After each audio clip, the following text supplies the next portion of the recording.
أعوذ بالله من الشيطان الرجيم. بسم الله الرحمن الرحيم. طه ما أنزلنا عليك القرآن لتشقى إلا تذكرة لمن يخشى تنزيلا ممن خلق الأرض والسماوات العلى. صدق الله العظيم. نحمده ونصلي على رسوله الكريم. أما بعد، رب اشرح لي صدري ويسر لي أمري واحلل عقدة من لساني يفقهوا قولي. اللهم إن الحق حقا وارزقنا اتباعه اللهم إن الباطل باطلا وارزقنا اجتنابه. آمین یا رب العالمین. سورہ طٰہٰ سے 16ویں پارے کی ابتدا آج کے سلسلے میں ہو رہی ہے. سورہ طٰہٰ مکی صورت ہے اور یہ تقریباً انہی سلسلے صورتوں میں سے ہے جو اس سے پہلے نازل ہوتی آ رہی ہیں. سورہ طٰہٰ کا جو بنیادی اور مرکزی مضمون ہے وہ رسالت ہے،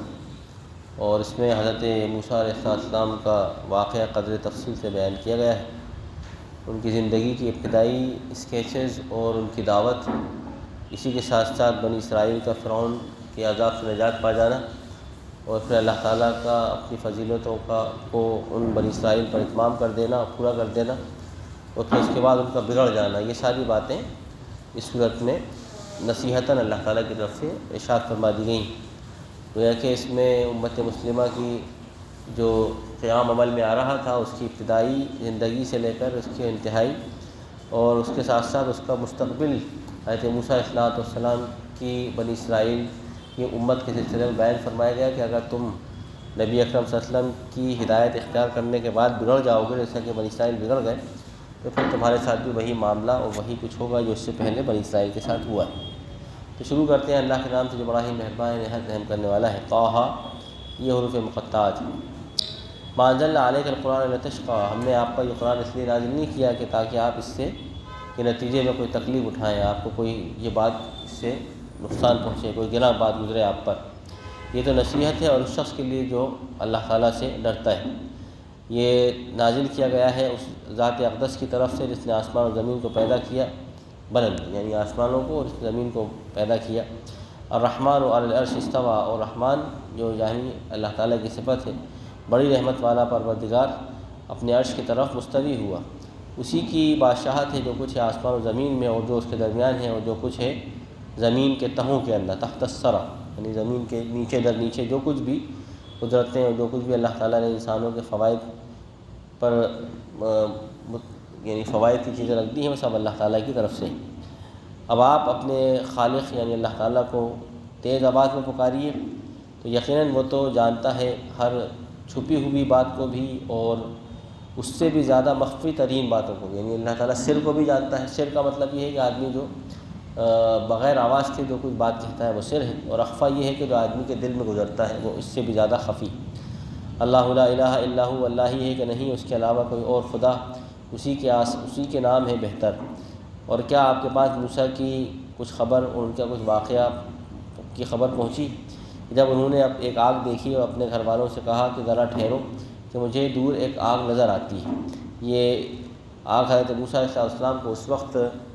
دکھائی پڑی کہ جب آپ مدین سے واپس مصر کی طرف آ رہے تھے، اور اس سے پہلے اس کا تذکرہ آگے آئے گا. واقعہ یوں گزرا تھا کہ حضرت موسیٰ علیہ السلام نے جب بنی اسرائیل پر سے گزر ہوا تو دیکھا کہ ایک دن بنی اسرائیل میں اور فرعون کی قوم قبطی میں کچھ جھگڑا ہو رہا تھا. آپ نے دو لوگوں کو بچانے کے لیے جدوجہد کی، لہٰذا اس میں سے ایک شخص مارا گیا اور ہلاک ہو گیا. تو حضرت موسیٰ علیہ السلام مصر سے نکل کر مدین کی طرف روانہ ہو گئے. پھر وہاں 8 سال تک تقریباً وہ رہے، اور پھر وہاں پر جس ایک اللہ والے اور جس ایک بزرگ کی خدمت آپ نے کی، پھر اللہ تعالیٰ نے انہی بزرگ کی ایک بیٹی سے حضرت موسیٰ کی شادی کر دی. اور پھر جب وہ واپس اپنے مصر یعنی اپنے وطن لوٹ رہے تھے تو راستے میں یہ واقعہ پیش آیا کہ آپ راستے میں رات کے وقت دور کہیں آپ کو نظر آئی، تو آپ نے اپنے گھر والوں سے کہا کہ مجھے ایک آگ دور دیکھی ہے، مجھے وہ کہیں نظر آتی ہے، تاکہ میں جاتا ہوں اس پر وہاں پر، تاکہ میں تمہارے واسطے وہاں سے کوئی شعلہ لے آؤں، یا مجھے آگ پر کوئی آدمی مل جائے جو مجھے راستہ بتائے سیدھا. فلما آتا ہارون یا موسیٰ، پھر جب حضرت موسیٰ آئے اس مقام پر تو ہم نے آواز دی، اے موسیٰ بے شک میں تیرا رب ہوں، تو اپنے نعلین کو، اپنے جوتوں کو اتار لو، اس لیے کہ آپ وادی مقدس میں ہیں جو طویٰ میں ہے، ایک آپ ایسی مقدس وادی میں ہے جو طویٰ ہے، اور بے شک میں نے تجھے اپنے لیے چن لیا ہے، لہذا اب جو مجھے تجھے حکم دے رہا ہوں اس کو غور سے سنو۔ اور یہ حکم یہ ہے کہ اننی انا اللہ، کہ بے شک میں ہی اللہ ہوں، اور نہیں ہے میرے علاوہ کوئی اور لائق معبود یا جس کی عبادت کی جائے، لہذا تم میری عبادت کرو، نماز قائم کرو میری یاد کے لیے، واقعی الصلاۃ لذکری، یعنی نماز میں میری یاد ہو، اور یہ کہ قیامت آنے والی ہے اور میں اس کو چھپائے ہوئے ہوں، تاکہ ہر ایک نفس کو جو وہ کوشش کر رہا ہے اس کی پوری بدلہ دے دیا جائے۔ لہذا آپ کو اللہ تعالیٰ فرماتا ہے نہ روکے اس سے، فلا یصدنک عنہا من لا یؤمن بہا، تو اس قیامت سے ایسا شخص باز نہ رکھنے پاوے آپ کو کہ جو اللہ پر ایمان نہیں رکھتا یا جو قیامت پر ایمان نہیں رکھتا اور وہ اپنی خواہشات کی پیروی کرتا ہے، لہذا وہ اس کے نتیجے میں تباہ حال ہے، یا اس کے نتیجے میں وہ ایک برائی میں گر پڑے گا۔ ردا یردا کا مطلب ہوتا ہے گر جانا، نامراد ہو۔ وما تلک بیمینک یا موسیٰ، اور یہ آپ کے دائیں ہاتھ میں کیا ہے اے موسیٰ؟ حضرت موسیٰ نے فرمایا یہی عصایا، یہ میری لاٹھی ہے، توکل علیہا، کہ میں اس پر بھروسہ کرتا ہوں، واہش بہا علی غنمی، اور اس کے ذریعے سے میں اپنی بکریوں کو چراتا ہوں اور ان کا مطلب ان کو دیکھ بھال کرتا ہوں، واہش بہا علی غنمی، اور اپنی بکریوں کے پتے اس طریقے جھڑا دیتا ہوں کہ ڈنڈے سے، ولی فیہا معارب اخری، اور بہت سے کام میں اس سے کر لیتا ہوں۔ اللہ تعالیٰ نے فرمایا کہ ٹھیک ہے اس کو ڈال دو اے موسیٰ، حضرت موسیٰ اسلام نے اس کو ڈال دیا تو وہ ایک اژدہا بن گیا رینگتا ہوا۔ قال خذھا ولا تخف، اللہ نے فرمایا کہ اس کو لے لو اور نہ ڈرو، ہم اس کو واپس جیسا تھا ویسا ہی لوٹا دیں گے، یعنی جیسا ہی ایسا تھا ویسے ہی ہو جائے گا۔ اور اپنے ہاتھ کو ذرا اپنے بغل میں دباؤ، جو نکلے گا بالکل سفید بغیر کسی بیماری کے۔ یہ ایک اور آیت ہے جو ہم نے تمہیں عطا کی، ایک معجزہ ہے جو ہم نے ایک اور دیا تمہیں، تاکہ تم ہماری ان بڑی بڑی آیات کو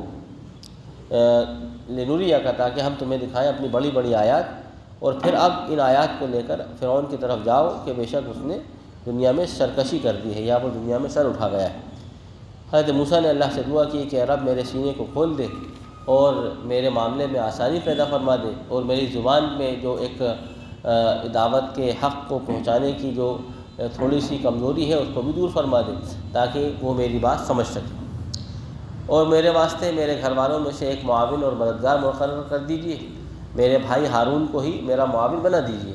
تاکہ میں اس کے ذریعے سے اپنی قوت کو اور مستحکم کروں، اور اس کو اپنے اس امر تبلیغ میں، یعنی تبلیغی دعوت، یعنی دعوت میں اس کو شریک کر لوں، تاکہ ہم سب مل کر کے تیری خوب تسبیح بیان کریں، آپ کے خوب کثرت سے ذکر کریں، بے شک آپ ہمارے ہر احوال کو دیکھ رہے ہیں اور اس سے خوب واقف ہیں۔ اللہ نے فرمایا ٹھیک ہے موسیٰ، تمہاری اس درخواست کو منظور کر لیا گیا ہے، اور یقیناً ہم نے تم پر دوسری مرتبہ قد مننا علیک مرۃ اخری، یقیناً ہم نے تو ان کو کئی مرتبہ اس سے پہلے احسان کیے، اور اس احسان میں سے اب یہ ہے کہ جب ہم نے تیری ماں کی طرف وحی کی، جو اللہ تعالیٰ فرماتا ہے وحی کی جانا تھی، یعنی جو بات اللہ تعالیٰ کو الہاماً حضرت موسیٰ کی والدہ کے دل میں ڈالنا تھی وہ ڈال دی، اور وہ یہ بات تھی کہ ان اخذ فیہ فی التابوت، کہ تم اس اپنے بیٹے کو ایک تابوت میں ڈال دو، اور پھر اس تابوت کو تم دریا کے حوالے کر دو، پھر وہ دریا اس کو ساحل پر لے جا کر ڈال دے گا، اور پھر اس بچے کو میرا اور تمہارا دشمن، یعنی میرا اور اس بچے کا دشمن اس کو اٹھا لے گا۔ وَأَلْقَيْتُ عَلَيْكَ مَحَبَّةً مِّنِّي، اور میں اپنی طرف سے اس پر ایک محبت کی یعنی اثر پیدا کر دوں گا کہ جو اس کو دیکھے گا وہ اس کی محبت میں گرفتار ہو جائے گا۔ وَلِتُصْنِعَ عَلَىٰ عَيْنِي، اور سب میرے نگاہوں کے سامنے میری خاص نگرانی میں ہوگا یہ سب کچھ جو ہوگا، یعنی اللہ تعالیٰ نے فرمایا۔ اور یاد کرو کہ جب تمہاری بہن چلی جا رہی تھیں تمہارا تعاقب کرتے ہوئے، جب حضرت موسیٰ کی والدہ نے دریائے نیل میں حضرت موسیٰ کو ایک تابوت میں رکھ کے ڈال دیا، اور پھر دریائے نیل میں جا کر کو فرعون کے دربار کے سامنے اس کو رکھ دیا، اور پھر فرعون کی بیوی نے جب ان کو اٹھایا اور فرعون نے، تو حضرت موسیٰ کی ایک عجیب سی محبت ان کے دلوں میں پیدا ہو گئی،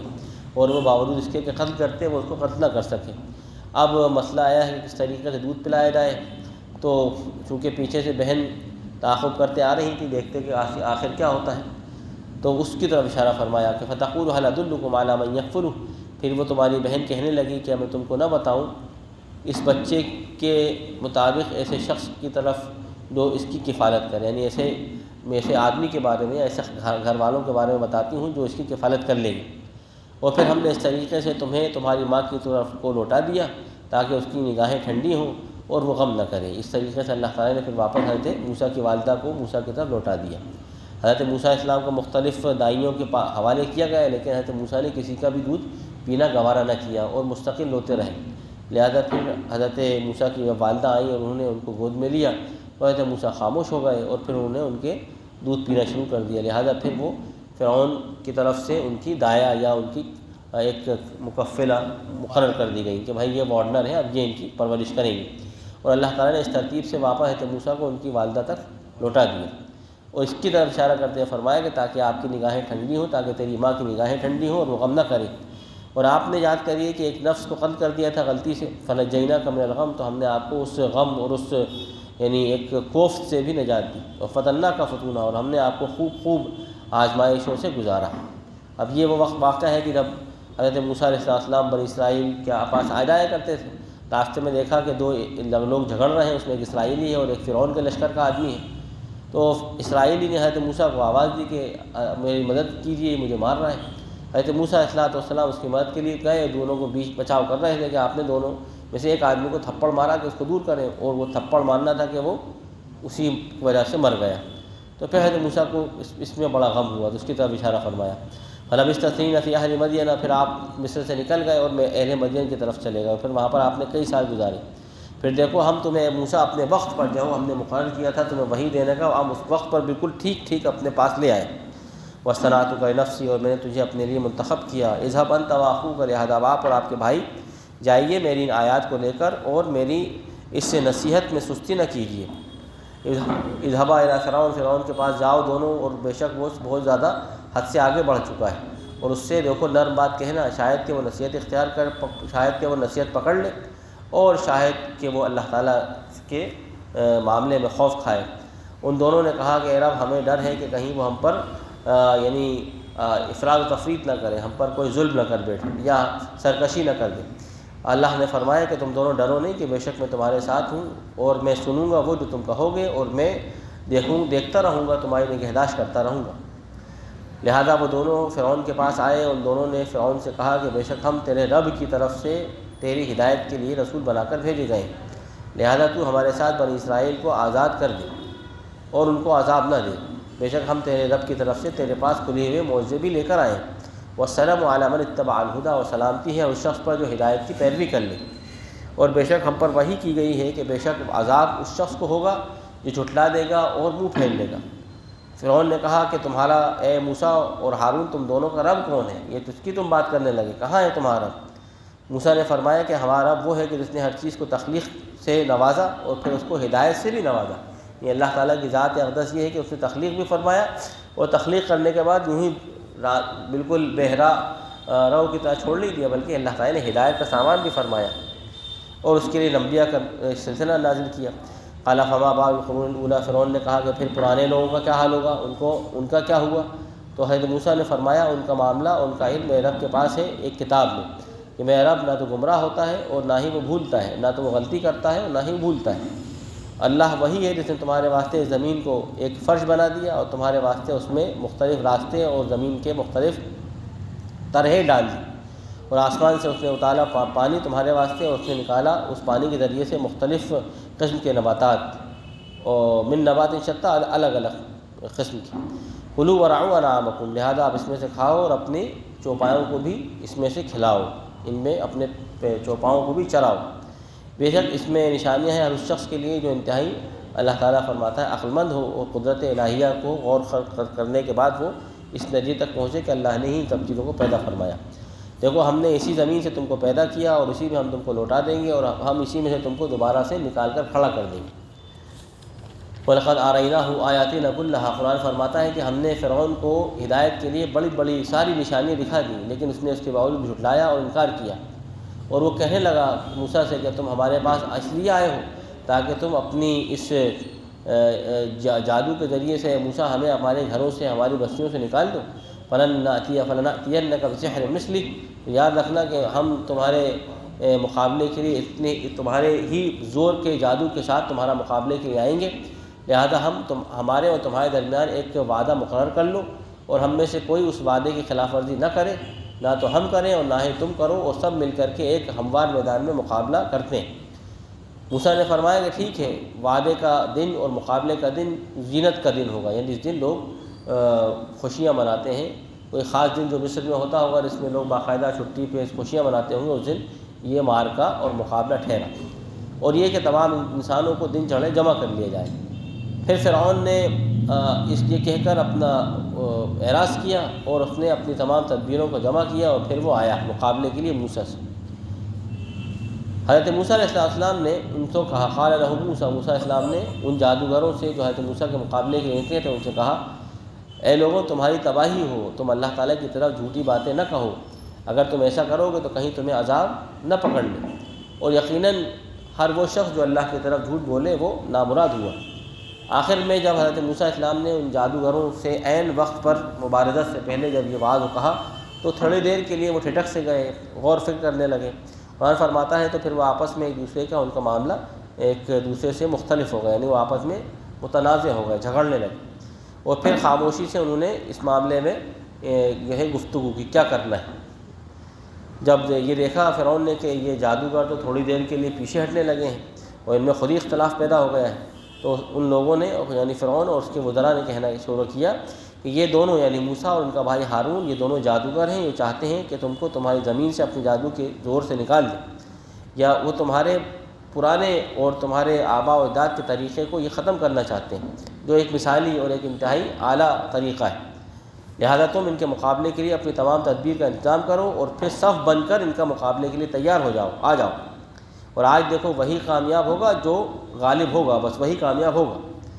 لوگوں نے کہا اے موسیٰ اما ان تلقی، یا پھر اب جادوگر کہنے لگے کہ موسیٰ یا تو تم ڈال دو یا پھر ہم سب پہلے ڈال دیتے ہیں، اول من القا، یہاں تک کہ ہم وہ بن جائیں جو سب سے پہلے ڈالیں، یعنی ہم پہلے ڈال دیتے ہیں۔ موسیٰ نے فرمایا نہیں، بلکہ تم ڈال دو۔ پھر ان کی رسیاں اور ان کی لاٹھیاں ان کے جادو کے نتیجے میں ایسی محسوس ہو رہی تھیں گویا کہ وہ رینگ رہی ہیں، انہا تسعیٰ، یہ بے شک وہ رینگتی ہیں، یعنی ان نے جادو اس طریقے سے لوگوں کے آنکھوں پر کر دیا تھا کہ وہ بنا کر تو اصلاً رسیاں اور لاٹھیاں لائے تھے، لیکن جادو کے ذریعے سے اور ذہنوں کی میسپرائزیشن کے نتیجے میں آنکھوں پر جو انہوں نے ایک خاص قسم کا جادو کے ذریعے سے اثر کر دیا تھا، اس سے وہ رینگتی ہوئی نظر آ رہی تھیں۔ تو یہ دیکھ کر حضرت موسیٰ کو بھی تھوڑے قدر وقت کے لیے ایک دل میں تھوڑا سا خیفہ، ایک تھوڑا سا خوف آیا۔ خیفہ جو ہے وہ یعنی تصغیر ہے، یعنی تھوڑا سا خوف جو آیا۔ قلنا لا تخف، آپ نے فرمایا کہ نہ ڈرو، ہم نے کہا کہ ڈرو نہ، بے شک تم ہی بلند رہو گے، اور جو تمہارے دائیں ہاتھ میں سب اس کو جو کچھ بھی تمہارے پاس ہے یمین میں اس کو ڈال دو، وہ نگل لے گا جو یہ بنا کر لائے ہیں، اور بے شک جادوگروں کے قید و ساحر، یہ جادوگروں کی جو بھی تدبیریں ہیں جو انہوں نے بنائی ہیں یقیناً وہ کامیاب نہیں ہوتے جادوگر جب بھی وہ معجزے کے مقابلے میں آتے ہیں۔ لہذا جب جادوگروں نے دیکھ لیا کہ حضرت موسیٰ کے معجزے نے ان کے تمام جادوؤں کے اثر کو ظاہر کر دیا اور ان کا جادو باطل ہو کر ظاہر ہو گیا اور حق ہو کر ظاہر ہو گیا، اور مجمع میں تمام لوگوں نے حضرت موسیٰ کے غلبے کو دیکھ لیا، تو اس وقت جادوگر سجدے میں گر پڑے اور کہنے لگے کہ ہم ایمان لے آئے ہارون اور موسیٰ کے رب پر۔ تو فرعون نے کہا کہ تم اس پر ایمان لے آئے جبکہ تو اس سے پہلے کہ میں تم کو اس کی اجازت دیتا۔ یقیناً ایسا معلوم ہوتا ہے کہ یہ تمہارا ہی گرو ہے، لکبیرکم، یہ تمہارا گرو ہے جس نے تم کو ہی جادو سکھایا ہے، اسی لیے تمہارا جادو اس کے اپنے گرو پر نہیں چل سکا، لہذا اب تمہاری سزا یہ ہے کہ میں تمہارے ہاتھ اور تمہارے پیروں کو تمہارے مخالفت سمت میں سے کاٹ ڈالوں گا، یا میں تم کو کھجور کے تنوں کے اندر لٹکا کر کے سلیب دے دوں گا، اور تم سب کو ضرور پھر یہ معلوم ہو جائے گا، پتہ چل جائے گا کہ ہم میں سے کون ہے جو سخت ترین عذاب دینے پر قادر ہے اور کون ہے جو باقی رہنے والا ہے۔ قالوا لن نؤثرک، اس وقت کہنے لگے وہ جادوگر کہ ہم ہرگز تجھے اپنے اوپر ترجیح نہ دیں گے جبکہ ہم پر اللہ تعالیٰ کی طرف سے کھلے ہوئے بینات آ گئے، اور اللہ ہی وہ ہے جس نے ہمیں پیدا فرمایا، لہذا اے فرعون تجھے جو فیصلہ کرنا ہے تو کر، بے شک یہ دنیا کی زندگی تو گزر جائے گی، یعنی چاہے تو ہمیں اس طریقے سے سلیب دے کر کے اس دنیا سے ہم چلے آئیں تو اس معاملے میں تو ہم شہید ہیں، اور ویسے بھی زندگی گزرے گی، مرنا تو ہے، ایک دن مر جائیں گے۔ ہم اپنے رب پر ایمان لے آئے تاکہ اللہ تعالیٰ ہماری خطاؤں کو بخش دے، اور جو اس خطا پر بھی کہ جو تو نے ہمیں مجبور کیا تھا جادو کرنے یا جادو دکھانے کے لیے موسیٰ کے مقابلے میں، یہ بھی ہم سے خطا ہوئی، تو یہ بھی ہماری اللہ تعالیٰ خطا بخش دے۔ اللہ تعالیٰ بہتر ہے اور اللہ تعالیٰ ہی باقی رہنے والا ہے۔ اللہ نے فرمایا فطرنا، ہمیں پیدا کیا، ہاں فطر، اس نے پیدا کیا ہم کو، فعل فاعل مفعول۔ انہ من یأتی ربہ مجرما، بے شک جو شخص اپنے رب کے پاس اس حالت میں آئے کہ وہ مجرم ہو تو بے شک اس کے واسطے جہنم ہے، جس میں نہ اس کو موت آئے گی اور نہ ہی اس کو زندگی ملے گی، یعنی نہ وہ مر پائے گا اور نہ جی پائے گا۔ تو یہاں اس طریقے سے وہ ایک ایسی کنڈیشن میں جہنم میں ہوگا کہ وہاں پر موت چاہے گا کہ یار اتنی سخت مصیبت ہے تو موت آ جائے، تو موت بھی نہیں آئے گی، اور نہ ہی وہ زندہ ہو پائے گا، کہ مطلب صحیح طریقے جو زندگی اس کو ملی ہے اس کو کوئی اچھے طریقے سے زندگی نہیں گزار پائے گا۔ وَمَن یأتہ مؤمنا، اور جو اللہ تعالیٰ کے پاس حالت ایمان میں آئے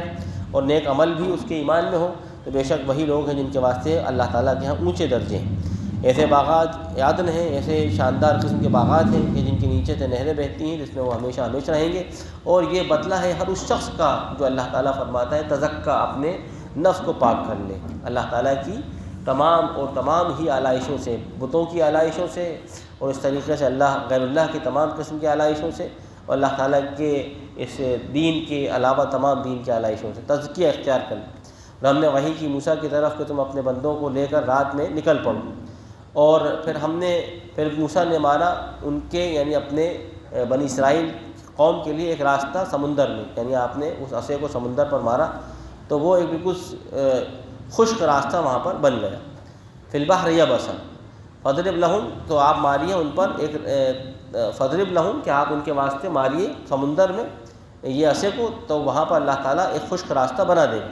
ولا تخافوا، پھر نہ تم کو ڈر ہوگا کسی قسم کے پکڑے جانے کا یا تعاقب کا، ولا تخشوا، اور نہ ہی تمہیں کسی قسم کا جو ہے خشیت ہوگی۔ پھر فرعون نے بھی اپنے لشکر کے ساتھ بنی اسرائیل کی پیچھے پیچھے ان کو فالو کیا، اور پھر قرآن فرماتا ہے کہ آخر کار فغشیہ من الیم میں ہم، یعنی غشیہ کا فاعل یم، تو آخر پھر دریا کے پانی نے ان کو ڈھانپ لیا، جو اللہ تعالیٰ کی طرف سے حکم تھا جتنا ڈھانپنے کا۔ وَأَضَلَّ فِرْعَوْنُ قَوْمَهُ، اور پھر فرعون نے اس طریقے سے اپنی قوم کو گمراہ کر دیا اور اس نے ان کو راہ نہ لینے دی، ہدایت اختیار نہ کرنے دی، یعنی آخر تک وہ ان کو عذاب تک لے جا کر ہی مانا،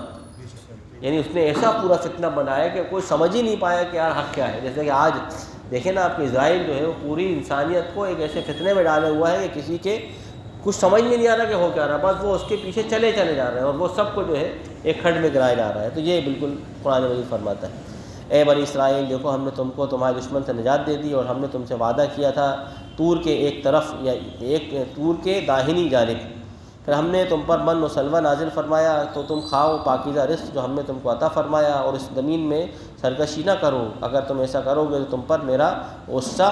حلال ہو جائے گا، فَيَحِلَّ عَلَيْكُمْ غَضَبِي، تم پر میرا غصہ جو ہے بالکل ٹوٹ پڑے گا۔ وَمَن يُحْلِلْ عَلَيْهِ، جس پر میرا غصہ ٹوٹ پڑے فقد ہوا، تو پھر تو وہ گیا گزرا ہوگا، اس کو تو ہوا ہوگا، اس کی تو کوئی حیثیت نہیں۔ اور بے شک میں بہت زیادہ مغفرت کرنے والا ہوں ہر اس شخص کی جو میری طرف رجوع کرتا ہے، ایمان لاتا ہے، نیک عمل کرتا ہے، پھر وہ ہدایت یافتہ ہو جاتا ہے، ثم اہتدی، پھر وہ ہدایت کو اختیار کر لیتا ہے، یعنی ہدایت یافتہ ہو جاتا ہے۔ اور آپ وما عجلک عن قومک یا موسیٰ، اور آپ اپنی قوم سے آگے کیوں آ گئے موسیٰ، کیا بات ہے کہ آپ آگے جلدی آ نکلے اپنی قوم سے؟ تو آپ نے فرمایا کہ وہ میرے پیچھے پیچھے چلی آ رہی ہے، اور میں نے اے رب آپ کی طرف اس لیے جلدی کی تاکہ آپ مجھ سے راضی ہو جائیں۔ اولائی علی اثری، وہ میرے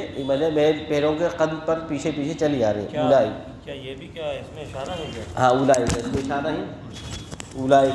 اولائی اصلاً کا جو ہے وہ تو آپ نے پڑھا ہوگا نا ہم نے کہ وہ تو ایک ضمیر ہے جو اصلاً تو یہی ہے کہ ہاں اولائی علی اثری وعجلت الیک ربک لترضی قال فإنا قد فتنا قومک من بعدک وأضلهم السامرین۔ فرعون تو اللہ نے فرمایا کہ بے شک ہم نے فإنا قد فتنا قومک، کہ بے شک اس لیے چلا آیا کہ آپ خوش ہوں گے، ارشاد ہوا کہ تمہارے قوم کو تو ہم نے ہمارے چلے آنے کے بعد ایک بلا میں مبتلا کر دیا، فتنا قومک من بعدک، اور ان کو گمراہ کر دیا ایک شخص جس کا نام سامری ہے اس نے۔ فرجع موسیٰ الی قومہ غضبان آسفا، حضرت موسیٰ علیہ السلام اپنی قوم پر انتہائی غصے اور انتہائی افسوس کے انداز میں لوٹے، ان کو بہت رنج ہوا کہ میری قوم کو سامنے بہکا دیا۔ آ کر کہا ہے میری قوم کیا تمہارے رب نے تم سے اچھے وعدے نہ کیے تھے، اور ابھی تو تمہارا کوئی وقت بہت لمبا بھی نہیں گزرا، کہ ایسا تو نہیں تھا کہ فرعون کا وقت اور واقعہ کوئی بہت سالوں اور برسوں اور جو ہے صدیوں پہ گزر گیا ہو کہ تم بھول گئے سارے واقعات۔ افطال علیکم راحت، کیا تم پر زمانہ بہت لمبا ہو گیا تھا، یا تم امرتم ان یحل علیکم غضب، یا تم نے خود ہی منظور کر لیا تھا کہ اللہ تعالیٰ کا غصہ تم پر ٹوٹ پڑے تمہارے رب کی طرف سے۔ اور تم نے میرے وعدے کی خلاف ورزی کر بیٹھے اور پھر تم نے اللہ کو چھوڑ کر اس نے جو بنایا تم نے اس کو پوجنا شروع کر دیا۔ قالوا ما اخلفنا موعدک، تو لوگوں نے کہا کہ ہم نے آپ کے وعدے کی خلاف ورزی نہیں کی، بملکنا، اپنی اختیار سے، ولکننا حملنا اوزارا من زینۃ القوم، لیکن قوم کی جو زینت کی چیزیں تھیں، اس کا بوجھ ہم لیے ڈھو رہے تھے، اس کو جو ہے ہم نے لا کر کے اس آگ میں پھینک دیا۔ حملنا اوزارا من، جو ہم اٹھا کر لائے تھے قوم کی زینت کی جو گویا کہ ایک بوجھ، اس کو ہم نے لا کر کے آگ میں ڈال دیا، کیونکہ بنی اسرائیل جب نکلے تھے، چونکہ جلدی نکلے تھے رات کے، صبح کے بالکل وقت، رات کے آخری پہر میں، اب ظاہر بات ہے کہ بہت سارا اثاثہ تو وہ لے نہیں سکے تھے، تو انہوں نے اپنے ساتھ صرف سونے اور چاندی کے جو زیورات ہیں وہ رکھ لیے۔ اب چونکہ جب وہ میدان تیہ میں آ گئے، یہاں پر ان کے پاس وہ زیورات بھی بہت ان کے بوجھ بن گئے تھے، تو اب اس کو ہڑپ کرنے کے لیے سامری نے ایک ترتیب لگائی، وہ کہا کہ یار میں آگ جلاتا ہوں اور اس میں ڈال دو لا کر کے، ایک بچڑا بنا دوں گا اور وہ تمہارا خدا ہوگا۔ اس سے پہلے ہم پڑھ چکے ہیں، جب وہ نکلے تھے میڈیٹیرین سے، وہ یہاں پر جیسے ہی وہ ابنائے سینا میں آئے تو ان کو دیکھا کہ ایک مندر سے گزر ہوا، تو انہوں نے کہا کہ اے موسیٰ اجعل لنا آلہۃ کما لہم آلہۃ، کہ ہمارے بھی ایسے خدا بنا دی جیسے کہ ان کا خدا ہے۔ تو ان کے اندر چونکہ تھا ہی یہ ایک قسم کا عنصر، لہذا پھر انہوں نے سامری کی بات سنی۔ فکذلک القی السامری، اس طریقے سے پھر سامری نے ڈال دیا ہم سے لے کر کے وہ سب چیزیں اس میں۔ فاخرج لہما، اور پھر اس نے نکالا ان کے واسطے ایک بچھڑا بنا کر، ایک جسم والا، جس کی میں ایک آواز بھی تھی، جسدن کا مطلب ایک قالب اس نے بنا دیا، اس میں ایک آواز بھی پیدا ہو گئی۔ اور پھر فقالوا، پھر لوگ کہنے لگے کہ یہی تمہارا خدا ہے اور یہی موسیٰ کا بھی خدا ہے، اور موسیٰ وہاں گیا ہے میقات پہ، خدا یہاں موجود ہے، اس طریقے اس نے بہکا دیا۔ فنسیا، اور پھر اللہ تعالیٰ فرماتا ہے کہ وہ بھول گیا۔ افلا یرون، کہ یہ لوگ اس بارے میں غور نہیں کرتے کہ یہ اللہ یرجع الیہم قولا، کہ یہ ان کی بات کو ان کی طرف نہیں لوٹاتے، یعنی یہ جو بچڑا انہوں نے بتایا ہے یہ ان کی کوئی بھی بات کا جواب نہیں دیتا، نہ تو ان کے واسطے یہ نقصان کا مالک ہے اور نہ ہی اس سے کوئی نفع حاصل ہونے والا ہے۔ یقیناً ان سے کہا ہارون علیہ السلام نے اس سے پہلے کہ میری قوم، بے شک تمہیں اس بچھڑے کے نتیجے میں ایک فتنے میں اور ایک خاص قسم کے ٹریپ میں مبتلا کر دیا گیا ہے، وہ بے شک تمہارا رحمان ہے، لہذا تم میری بات مانو اور میری ہی راہ پر چلو۔ تو لوگ کہنے لگے کہ ہم جب برابر اسی پر جھکے رہیں گے، ہم اسی کے سامنے بالکل اپنے سر ڈالے رہیں گے یہاں تک کہ موسیٰ ہم پر واپس لوٹ آئے، ہم نہیں بات آئے تو ہم تو اس طرف ہی بس۔ قال یا ہارون، تو حضرت موسیٰ نے فرمایا اے ہارون، کس چیز نے تم کو روک دیا کہ جب تم نے دیکھا تھا کہ وہ لوگ گمراہ ہو رہے تھے تم نے ان کو نصیحت کیوں نہیں کی، کس وجہ سے جو ہے تم نے ان سب کو یہ کرنے دیا؟ اللہ تتبعنی، کہ تم نے میری پوری پیروی نہ کی جیسے کہ میں تم کو حکم دیا تھا، اور تم نے میرے معاملے میں میری نافرمانی کر لی۔ تو حضرت ہارون نے فرمایا اے میری ماں کی طرف سے بیٹے، یعنی اے میرے حقیقی بھائی، یقیناً آپ میری داڑھی اور میرے سر کو نہ پکڑیے، یہ اصلاً عربی کا محاورہ ہے، یعنی آپ مجھ پر سختی نہ کیجیے۔ انی خشیت ان تقول، اور میں ڈرتا ہوں کہ میں، اور اصلاً قرآن مجید میں تو جو عربی کے جو محاورے آتے ہیں تو وہ عام زبانوں میں تو محاورہ کسی ایک بات کو بیان کرنے کے لیے ہوتا ہے، لیکن عربی جو یعنی قرآن مجید میں جب وہ محاورہ آتا ہے تو وہ بالکل حقیقت حال کے عین مطابق ہوتا ہے، کیونکہ قرآن مجید اپنے لفظ کو اس کے بالکل حقیقت کے ساتھ بیان کرتا ہے، جس میں کوئی ذرہ برابر اونچ نیچ نہیں ہو سکتی۔ تو فرمایا کہ تم میری داڑھی اور میرے سر کے بال نہ پکڑو، اور ایک جہاں آیا ہے کہ اور ولا مجھے جو ہے لوگوں میں اس طریقے سے رسوا نہ کرو۔ انی خشیت ان تقول، اور یہ کہ میں ڈر رہا ہوں کہ تم کہنے لگو کہ تم نے مجھے یہ ڈر تھا کہ تم کہیں جا کر یہ نہ کہو کہ تم نے میرے اور بنی اسرائیل کے درمیان ایک تفریق پیدا کر دی، ولم ترقب قولی، اور تم نے میری بات کا پاس و لحاظ نہ کیا۔ حضرت موسیٰ نے فرمایا سامری اب تمہارا کیا معاملہ ہے، یہ کیا تم نے یہ کیوں گڑھا، یہ کیا ہوا کیا ہے؟ تو سامری نے اپنی بات بنانے کے لیے بات کی، مطلب حقیقت سے اس کا کوئی تعلق نہیں تھا، اس نے صرف ایک بات کو بس بنانے کے لیے۔ اچھا، بعض لوگوں نے ہماری پرانے مفسرین انہوں نے لکھا ہے کہ اس کے جبرائیل علیہ السلام قبضے جو اس میں ایک طاقت تھی تو اس میں ڈالا تو روایت میں جو اس آیت کے نیچے جو روایت میں آتا ہے کہ جب وہ حضرت جبرائیل علیہ السلام میں گھوڑا آتا تھا حضرت موسیٰ کے پاس، تو اس نے کہا کہ میں دیکھتا تھا گھوڑے کی جہاں ٹاپ پڑتی ہے وہاں زمین میں ایک رویدگی پیدا ہوتی ہے، ایک ہریالی پیدا ہوتی ہے، تو میں سمجھا کہ وہ ٹاپ کے نیچے جو مٹی ہے یا اس سے جو ہے کچھ اثر پیدا ہو جاتا ہے، اس میں زندگی پیدا ہو جاتی ہے۔ ہاں، وہ لا کے اس میں تو انہوں نے کیا کہا کہ ہاتھ میں ڈال دی، اس وجہ سے اس کے اندر زندگی پیدا ہوگی۔ تو یہ ساری باتیں ہیں، مطلب اسرائیلی روایت ہے۔ قرآن مجید جو اس کو بہت سادے انداز میں بیان کرتا ہے تو وہ اس کو اس طریقے سے بیان کر رہا ہے کہ میں نے دیکھا جو لوگوں کو نظر نہیں آیا، بصر تو بما لم یبصروا، مجھے وہ چیز نظر آئی جو عام لوگوں کو نظر نہ آئی، بھی اس پر یہاں پر اشرف علی صاحب تھانوی بھی ترجمہ یعنی حضرت جبرائیل نظر آئے جو گھوڑے پر چڑھے ہوئے تھے، اس روز دریائے پار اترے ہیں، مصلحت نصرت مومین و ہلاک کفار آئے ہوں گے۔ ایک بار اس کا ترجمہ کر دیجیے گا۔ قال بصرت، ہاں قال بصرت بما لم یبصروا، کہا کہ میں نے وہ دیکھا مجھے وہ نظر آیا دوسروں کو نظر نہ آیا، اور میں نے پھر رسول کی اس فرستادے یعنی خداوند کے نقش قدم میں سے کچھ چیزیں قبض کر لی، میں نے اس میں سے کچھ اٹھا لیا، فنبذتها، اور پھر میں نے اس کو جا کر کے آگ میں ڈال دیا، وکذلک سولت لی نفسی، اور اس طریقے سے میرے نفس نے مجھے یہ راہ سجا دی، تو پھر یہ ایسا کر کے میں نے ایک بچڑا بنا دیا۔ یہ جادوگر بھی تھا کیا؟ نہیں، یہ سامری جو ہے اصلاً یہ لوگوں نے جادوگر وغیرہ بھی لکھا ہے۔ ہاں آدمی تھا وہ تو، ہاں اصلاً بنی اسرائیل کے ساتھ بہت سے لوگ ایسے بھی نکل آئے تھے جو فرعون کے ظلم سے بالکل پریشان تھے، تو وہ بھی نکل آئے تھے، وہ ایمان سے تو ان کا کوئی تعلق تھا نہیں، چل دیے بس منافقین کی طرح جیسے آ گئے تھے غزوہ بدر اور احد کے اندر، ایسے وہ بھی جھوٹا ہے، وہ مطلب ان نے دیکھا اور وہ زمین میں نہیں۔ تو قرآن مجید نے یہ نہیں کہا کہ وہ تو اس نے ایک بات بنانے کے لیے اپنی بات کو طاقتور، بھائی ظاہر بات ہے کہ حق باطل کے اندر طاقت کیسے پیدا ہوتی ہے؟ جب تک آپ اس پر حق کا لبادہ نہ اوڑھ دیں،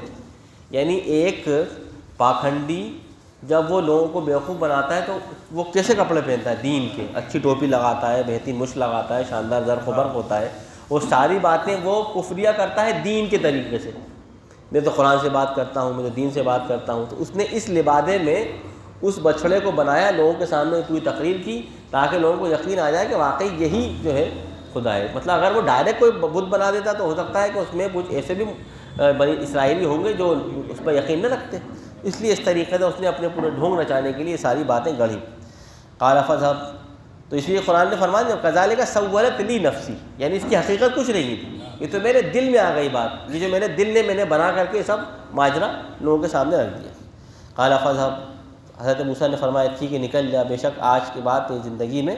فإن لك في الحیات ان تقول لا مساس، تو تیری زندگی میں تجھے سزا دی جائے گی تو یہ کہے کہ ڈونٹ ٹچ می، مجھے ٹچ نہ کرو، یعنی تجھے ہر انسان سے دور رہنا ہوگا،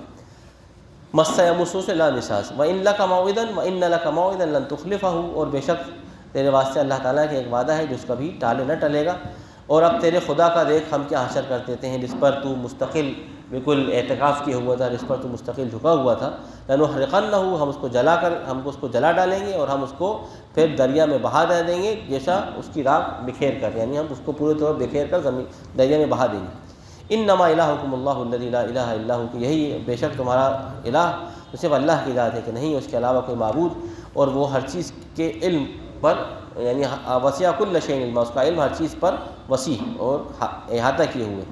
اس طریقے سے ہے رسول، ہم نے آپ کو ان خبروں کے بارے میں بیان فرمایا، ہم آپ کو قصہ کر کے ایک ایک بات کو ایک ایک یعنی اس کے پوائنٹ وائز بتا رہے ہیں، ما سبق جو گزر چکی ہیں، اور ہم نے آپ کو اپنی طرف سے ایک نصیحت نامہ عطا فرما دیا ہے۔ اب جو اس نصیحت نامے سے اعراض کرے تو یقیناً روز قیامت میں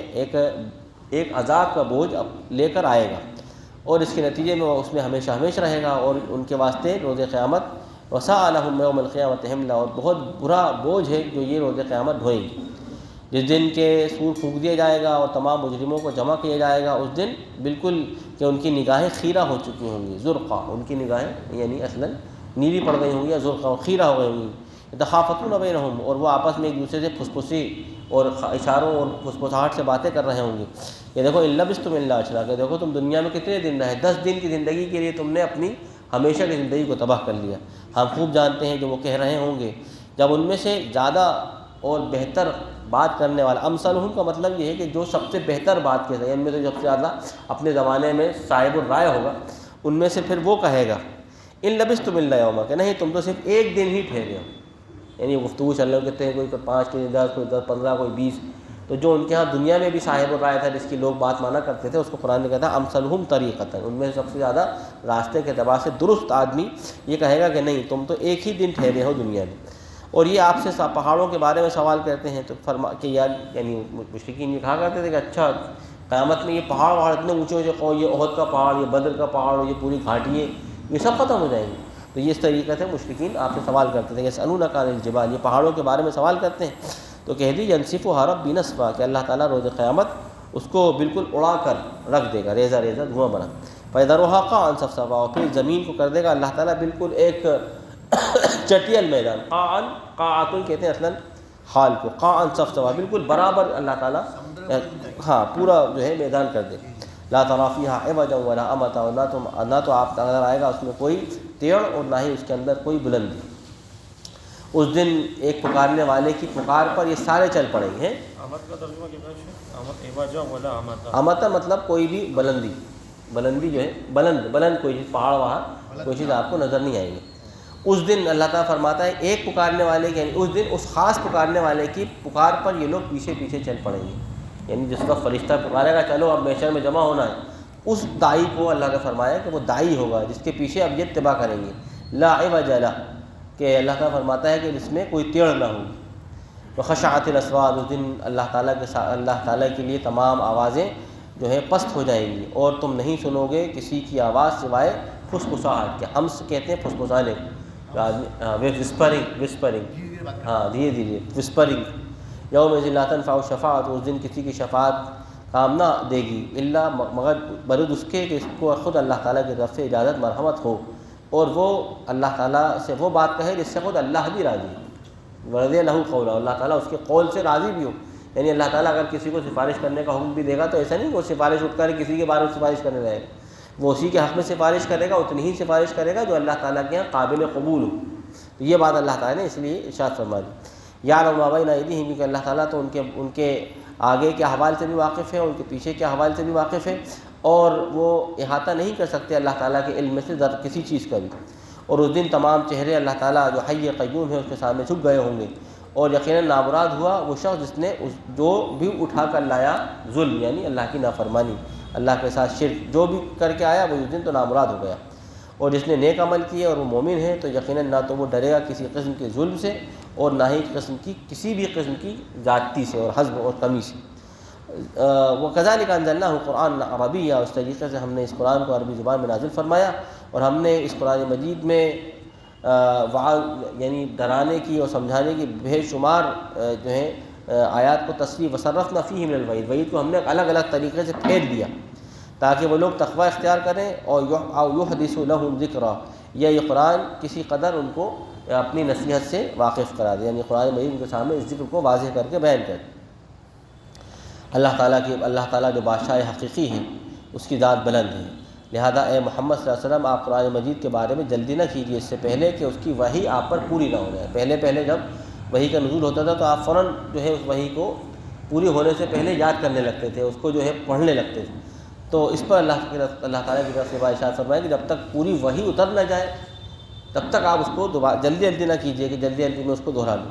اور اپنے رب سے اللہ سے دعا کیجیے کہ رب مجھے علم میں اضافہ فرمائیے. وَلَقَدْ عَهِدْنَا إِلَىٰ آدَمَ، اب دیکھیں یہاں پر یہ جو وَقُلْ رَبِّ زِدْنِی عِلْمًا، اس کا جو سیاق ہے اس میں یہ بات ہے کہ اصلاً علم جو اتر رہا ہے وہ قرآن ہے. لہٰذا قرآن مجید جب اترے یعنی بار بار قرآن مجید کو پڑھنے اور اس کے اصل یعنی اس کی حکمت کو حاصل کرنے کے لیے اللہ تعالیٰ سے یہ دعا کرنا چاہیے. اور ہم نے آدم سے عہد لیا تھا اس سے پہلے، لیکن وہ ہمارے عہد کو بھول گیا اور ہم نے اس کے اندر کوئی عزم نہیں پایا، ہم نے اس کے اندر کوئی عزم کہ ہم نے اس کے اندر کمی پائی. جب ہم نے فرشتوں کو حکم دیا کہ آدم کا سجدہ کرو، تمام فرشتوں نے سجدہ کیا سوائے ابلیس کے، اس نے انکار کیا. تو ہم نے آدم سے کہا کہ بے شک یہ تمہارا دشمن ہے اور تمہاری بیوی کا. تو دیکھو یہ شیطان تمہیں اپنی چال بازیوں میں لا کر اس جنت سے نہ نکال دے. اگر وہ ایسا کرنے پر کامیاب ہو گیا فتشقا، تب تو تم مصیبت میں پڑ جاؤ گے. اور بے شک دیکھو جنت میں تو تمہارے واسطے ایسے مقام ہے یا تمہیں ایک ایسی حیثیت حاصل ہے کہ نہ تمہیں یہاں بھوک لگتی ہے اور نہ ہی تمہیں یہاں پر کسی قسم کی اوریانی ہے، یعنی تم یہاں ننگے ہوتے ہو. وَإِنَّكَ لَا تَظْمَأُ فِيهَا، اور بے شک تم یہاں پر نہ پیاس لگتی ہے تمہیں اور نہ ہی تمہیں یہاں دھوپ ستاتی ہے. لہٰذا قرآن فرماتا ہے کہ آخرکار شیطان نے اس کی طرف وسوسہ کیا. فَوَسْوَسَ إِلَيْهِ الشَّيْطَانُ، شیطان نے اس کی طرف وسوسہ کیا اور کہا اے آدم کہ میں تجھے ایک ایسے درخت کے بارے میں نہ بتا دوں جس کو کھانے سے تو ہمیشہ کی زندگی اختیار کر لے، اور ایک ایسی بادشاہت تجھے مل جائے لا یبلا، جو کبھی بوڑھی نہ ہو، جس کے اندر کبھی جو ہے ضعف نہ آئے، جس کے اندر کبھی کمی نہ واقع. جب شیطان نے اس طریقے سے حضرت آدم کو دھوکہ دیا، اعلیٰ مرتبہ دکھا کر اس نے جب اس طریقے سے ان کو بیوقوف بنایا، تو لہذا وہ یعنی چونکہ آدم اور حوا دونوں ہی جو ہے بالکل شریف النفس اور شریف الطبیعت تھے، اس کی بات میں آ گئے، دونوں نے اس میں سے کھا لیا اور پھر لگے فبدت لہما سوءتہما، اور پھر وہ لگے اپنی شرمگاہوں کو چھپانے. واتفقا یخصفان علیہما من ورق الجنہ، اور لگے ان کو اپنے اپنے جسموں کو جنت کے پتوں سے ڈھانپنے. تو ظاہر ہو گیا ان کے واسطے ان کی شرمگاہیں, اور پھر وہ ان دونوں کو یعنی وہ اپنے جنت کے پتوں سے چھپانے لگے. وعصى آدم ربہ وغوى, حضرت آدم علیہ السلام نے نافرمانی کی اپنے رب کی, لہذا وہ اللہ تعالیٰ فرماتا ہے غلطی میں پڑ گئے. وہ تھوڑی دیر کے لیے اللہ تعالیٰ کی طرف سے ان سے نظر عنایت اٹھا لی گئی. ثم اجتباہ ربہ, پھر اللہ تعالیٰ نے ان کو, پھر اس کے رب نے ان کو چن لیا, پھر انہوں نے اللہ تعالیٰ کی طرف توبہ اختیار کی اور وہ ہدایت پر آ گئے. اللہ نے فرمایا کہ ٹھیک ہے اب تم دونوں یہاں سے چلے جاؤ, تم میں سے بعض کے دشمن بن کر رہیں گے دنیا میں. اب جب بھی تمہارے پاس میری طرف سے کوئی ہدایت دینے والا آئے, اور بس اب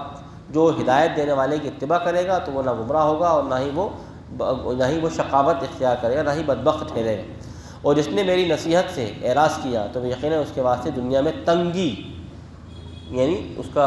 جو معیشت ہوگی دنیا کی زندگی وہ تنگ کر دوں گا. جو میری اس نصیحت سے اعراض کرے گا میں زندگی دنیا کی اس کے واسطے تنگ کر دوں گا. اور ہم روز قیامت اس کو اس حیثیت سے اٹھائیں گے کہ وہ اندھا ہوگا, اور اس وقت وہ کہے گا کہ اے رب مجھے آپ نے اس طریقے سے کیوں اٹھایا کہ میں اندھا ہوں, جبکہ میں تو دنیا میں ہر چیز دیکھتا تھا, ہر چیز مجھے نظر آیا کرتی تھی. اللہ تعالیٰ فرمائے گا اسی طریقے سے جب بھی میری آیات اس پر پڑھ کر سنائی جاتی تھی تو تو اس کے فنسیتھا, تو نے اس کو بھلا دیا ہے, تو اس کو بھول جاتا ہے. آج ہم نے تجھے بھلا دیا, اب تو یہ تیرے ہمارے نزدیک کوئی حیثیت نہیں. اس طریقے سے ہم بدلہ دیں گے ہر اس شخص کو جو حد سے آگے بڑھے گا, جو اسراف کرے گا اور ایمان نہیں لاتا اپنے رب کی آیات پر. اور آخرت کا عذاب یقیناً سخت ہے اور باقی رہنے والا ہے. کیا ان کے واسطے الم یہد لہم کما اہلکنا قبلہم, کیا ان کو اس بات میں ہدایت نہیں ملتی کہ ہم نے ان سے پہلے کتنی بستیوں کو ہلاک کر دیا جو اپنے گھروں میں بڑے آسانی سے چلا پھرا کرتے تھے. یقیناً اس میں نشانی ہے اس قوم کے لیے جو عقل رکھتی ہے. اور اگر اللہ تعالیٰ کی بات پہلے سے تیرے رب کی طرف سے وہ بات نہ لکھ دی گئی ہوتی, یعنی اللہ تعالیٰ کی طرف سے وہ بات پہلے سے ہی جو ہے وہ مقرر نہ کر دی گئی ہوتی, تو یقیناً اللہ تعالیٰ فرماتا ہے تو جس کا یعنی ایک میعاد معین, تو وہ قیامت کا دن ہے تو عذاب لازمی طور پر لکان لزام واجل مسمى, تو یقیناً وہ عذاب آ کر ہی رہتا ہے ان کے اوپر لازمی طور پر. فاصبر علی ما یقولون, لہذا یہ جو کہہ رہے ہیں اس پر آپ ثابت قدمی دکھائیے اور اپنے رب کے حمد کی تسبیح کیجیے. سورج کے طلوع ہونے سے پہلے, سورج کے غروب ہونے سے پہلے, رات کے پہروں میں, اور آپ دن کے دونوں اطراف میں, یعنی مختلف پہروں میں بھی آپ اللہ تعالیٰ کی تسبیح بیان کیجیے تاکہ اللہ تعالیٰ آپ سے راضی ہو جائے. اور آپ اپنی نگاہوں کو جو کچھ ہم نے ان میں سے کچھ لوگوں کو دنیا کی خوبیاں اور کچھ بیویاں عطا کرتی ہیں ان کی طرف نہ پھیریے. ولا تمدن عینیک, اور اپنے نگاہوں کو ان کی طرف نہ پھیریے, الا ومتعنا, اس کی طرف جو ہم نے کچھ دنیا کے فائدے کے طور پر ان کو بیویاں ان میں سے دے دی ہیں, یا دنیا کی کچھ تمتع حاصل کرنے کی کچھ فوائد ان کو دے دیے. ہم تو یہ ان کو اس لیے دے رہے ہیں تاکہ ہم ان کے ذریعے سے اس دنیا میں ان کو آزمائیں, لنفتنہم فیہ, تاکہ ہم ان کے ذریعے سے اس دنیا میں ان کو آزمائیں. اور تیرے رب کا رزق یقیناً بہتر ہے اور وہ باقی رہنے والا ہے. اپنے گھر والوں کو نماز کا حکم دیجیے اور اس پر خود بھی جم جائیے. اور ہم آپ سے رزق نہیں چاہتے, ہم آپ کو رزق دیں گے, اور یقیناً فیصلہ تو تقوی والوں کے حق میں ہے. اور وہ کہتے ہیں کہ ہمارے واسطے ہمارے لیے کوئی اللہ تعالیٰ کی طرف سے معجزہ کیوں نہیں اترتا. لولا یاتینا بآیۃ من ربہ اولم تاتہم بینۃ مما فی الصحف الاولیٰ, کیا ان کے واسطے یہ دلیلیں کافی نہیں ہیں جو کچھ صحف اولیٰ کے اندر اللہ تعالیٰ کی طرف نازل فرمائی گئی. اور اگر ہم ان سب کو ہلاک کر دیں ایک عذاب دے کر اس سے پہلے, لقالوا, یعنی اگر ہم آپ کے اترنے سے پہلے, یہ ہدایت اترنے سے پہلے اگر ہم ان کو بالفرض ہلاک کر دیتے اس سے پہلے کہ آپ پر ہم نے یہ نبوت کا آغاز فرمایا, تو روز قیامت یہ کہنے لگتے کہ رب اگر آپ ہماری طرف کوئی رسول بھیجتے تو ہم تیری آیات کی اس سے پہلے اتباع کر لیتے کہ ہم خوار ہوں اور ہمیں جو ہے ذلیل کیا جائے. قل, تو اللہ تعالیٰ فرماتا ہے ٹھیک ہے تم میں سے ہر ایک شخص انتظار کرتا رہے, اور کل متربص, ہر ایک انتظار کر رہا ہے, تو لہٰذا تم بھی انتظار کرو. ان قریب معلوم ہو جائے گا کون ہے جو سیدھے راستے پر تھا اور کون ہے جس نے ہدایت آخرکار اختیار کر لی. یہ ان آیات پر سورہ طٰہٰ اپنے ختام کو پہنچتی ہے اور یہی 16واں پارہ بھی اپنی تکمیل پر پہنچتا ہے. اب ہم 17ویں پارے کی شروعات اور سورہ انبیاء سے اس کو شروع کر رہے ہیں. سورہ انبیاء یہ بھی مکی صورت ہے اور اسی سلسلہ صورتوں میں یہ ایک صورت آتی ہے. اس سورہ انبیاء کا جو مرکزی خیال ہے وہ آخرت کی جی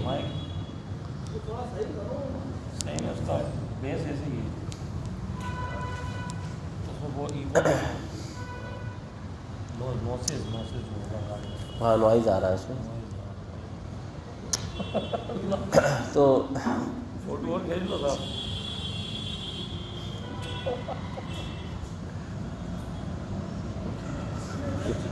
ایک آدھ روپہ پڑھوں گا.